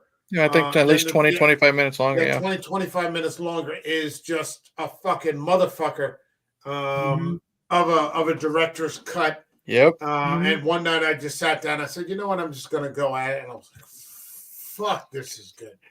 So tomorrow, When Evil Lurks, 2 p.m. matinee. Friday, Fall of the House of Usher drops next week. And I think there's going to be more in between, but this is what I'm thinking off the top of my head. We move into the third week of Halloween. And if I'm not mistaken, let me check. Which one will it be? That will be next Wednesday. Here we go. We're going to be looking at Polanski because we're studying witchcraft. And we're going to be looking at Rosemary's Baby. And Julia's going to be joining us for that one. Obviously, Julia's not joining us for Daffy Duck. No. It would be fun if she did, just to watch her reaction. I think she would last 5 minutes and she would say, "Good night, boys." Good night, boys. Yes, I'm going to bed. But Julia will be joining us for Rosemary's Baby, which is going to be ready. Never seen it. Movie. And then we've got some other videos coming up. No, never seen it. No, he's never seen it. And so that's going to be I'm not interesting. a huge fan of it. It's okay. I mean, but you're not a direct horror fan. I know, like you're a film fan, but you're not a horror I just fan. wasn't that into it. I mean, I get it. I just wasn't into it. That's all. It's the tone and it's the mood and it's the feeling that you can feel the dread coming out of the screen. I've only seen it once, and I was like, "What the fuck am I watching here?" And you only saw it in the last handful of years, right? For the first time? Yeah. When I was living in India, so within the past 5 years, I was just sitting down one night. I'm like, fuck it, let's just give it a chance. And the minute it started, I'm like, what the fuck am I watching? And so we've got all that going on. A couple other things that I'm probably not thinking of. But then the week after that, we'll be not rounding out because I've got to get Rod in for a movie. Rod wants to be in for Halloween, but he can't make the standard schedule. And the next movie we have after Rosemary's Baby is the remake of Suspiria with Tilda Swinton. That's why I'm coming. I'm going to try to twist Rod's arm into Lords of Salem. Ooh. I'm going to try to twist Rod's arm because if I leave it up to Rod, God knows where we're going to end up. Vampire in Brooklyn. Yeah. We will end up with it's a witchcraft, so it'll be hocus pocus. Yeah, it'll be hocus pocus. Or you want to say the craft or something. Practical magic. Exactly. Yeah. Sandra Bullock and that sort of shit. He'll say the Witches of Eastwick, and I'm just like, jeez. No, we've been there, done that. I can't. Bewitched with Will Ferrell. Yeah, and Nicole Kidman or something like that. But there's also some good. There are also some motherfucker witchcraft movies out there. And we've covered this twice. This movie is so good, I would actually consider covering it a third time because we did it a while ago when the channel was in a sort of different place. We've got Netflix's The Ritual. Okay. Based on Adam Neville's I think novel. I have that. I think I have that on Blu-ray. I don't know how, but okay, I'm not going to ask. What's the other one? Oh, there's another one. There's a great one called The Black Death with Sean Bean. Really? All right, Eric took that personally. Hey, No. I'm looking for my Blu-ray. I'll show Might you. be thinking of a different I've movie. got it right here. Fuck you. I'm I looking. hate to. I got connections, bitch. You gotta go to bed, I got Ryan. it. Yeah, I gotta go to bed. I'll see you guys. I gotta go to work. Later, Hey, Ryan. Ryan. Good night, Ryan. Yeah. I have a ritual movie. It might not be it. It's called The Ritual, not A Ritual. It's in here somewhere. You guys go ahead and keep talking. No, so I've got a list of movies that work as substitutes for this. Hold on, blah blah blah blah blah blah blah blah. It's the remake of Suspiria? Yeah, the remake, not the Argento. Okay. I would never cover a fucking Argento movie. Thank God. Yeah, we're not doing that. Oh nope, nope. My bad. I was thinking of Ravenous. That's what I just bought recently. Oh, my bad. I would love to talk about that again. That was number 5. Yeah. And yeah, I would love to talk about that again. So it's either going to be The Ritual, Lords of Salem, or Black Death. And Black Death is a great fucking witchcraft movie with Sean Bean. Okay. Which is available, I think, on Tubi or Pluto TV. So Cool. All right, are you guys breaking off? What's the story? Yeah, I'm about ready to. I got to work in the morning too, and I got to eat anyway. So I'm dropping. Go.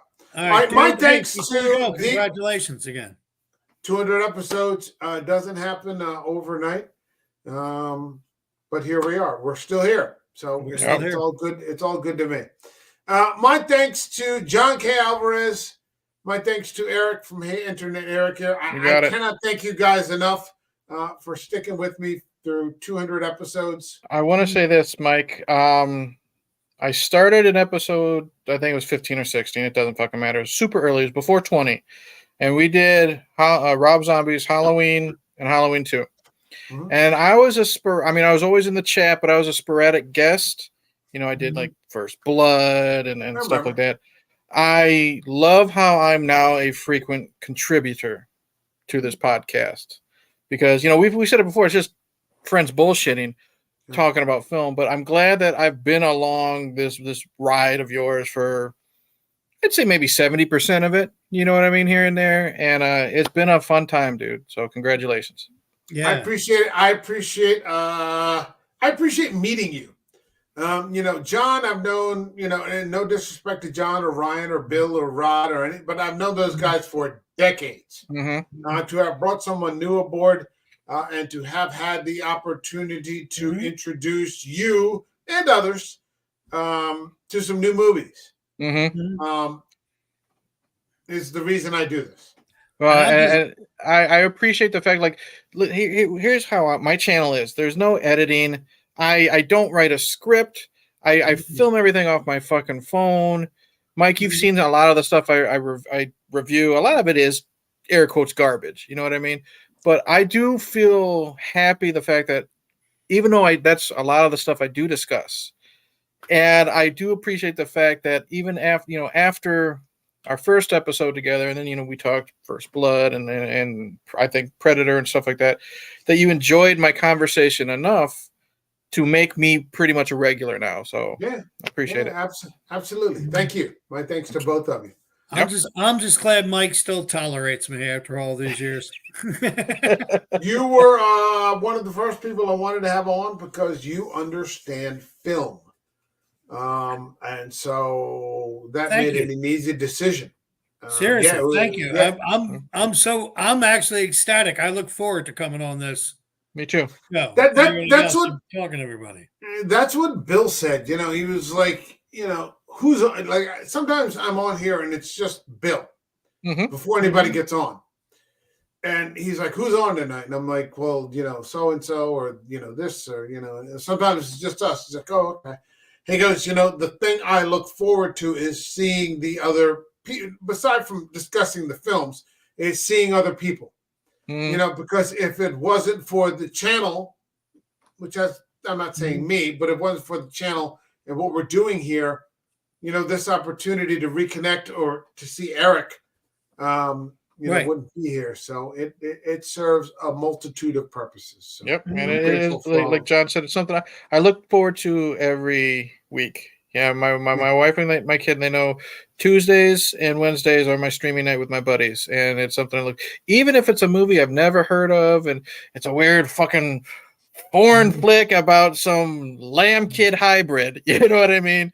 I still look forward to, if I can make it and I have time to watch the film, to bullshit with you guys for 90 minutes. As long as it's not Vampire in Brooklyn, we're good. Yeah.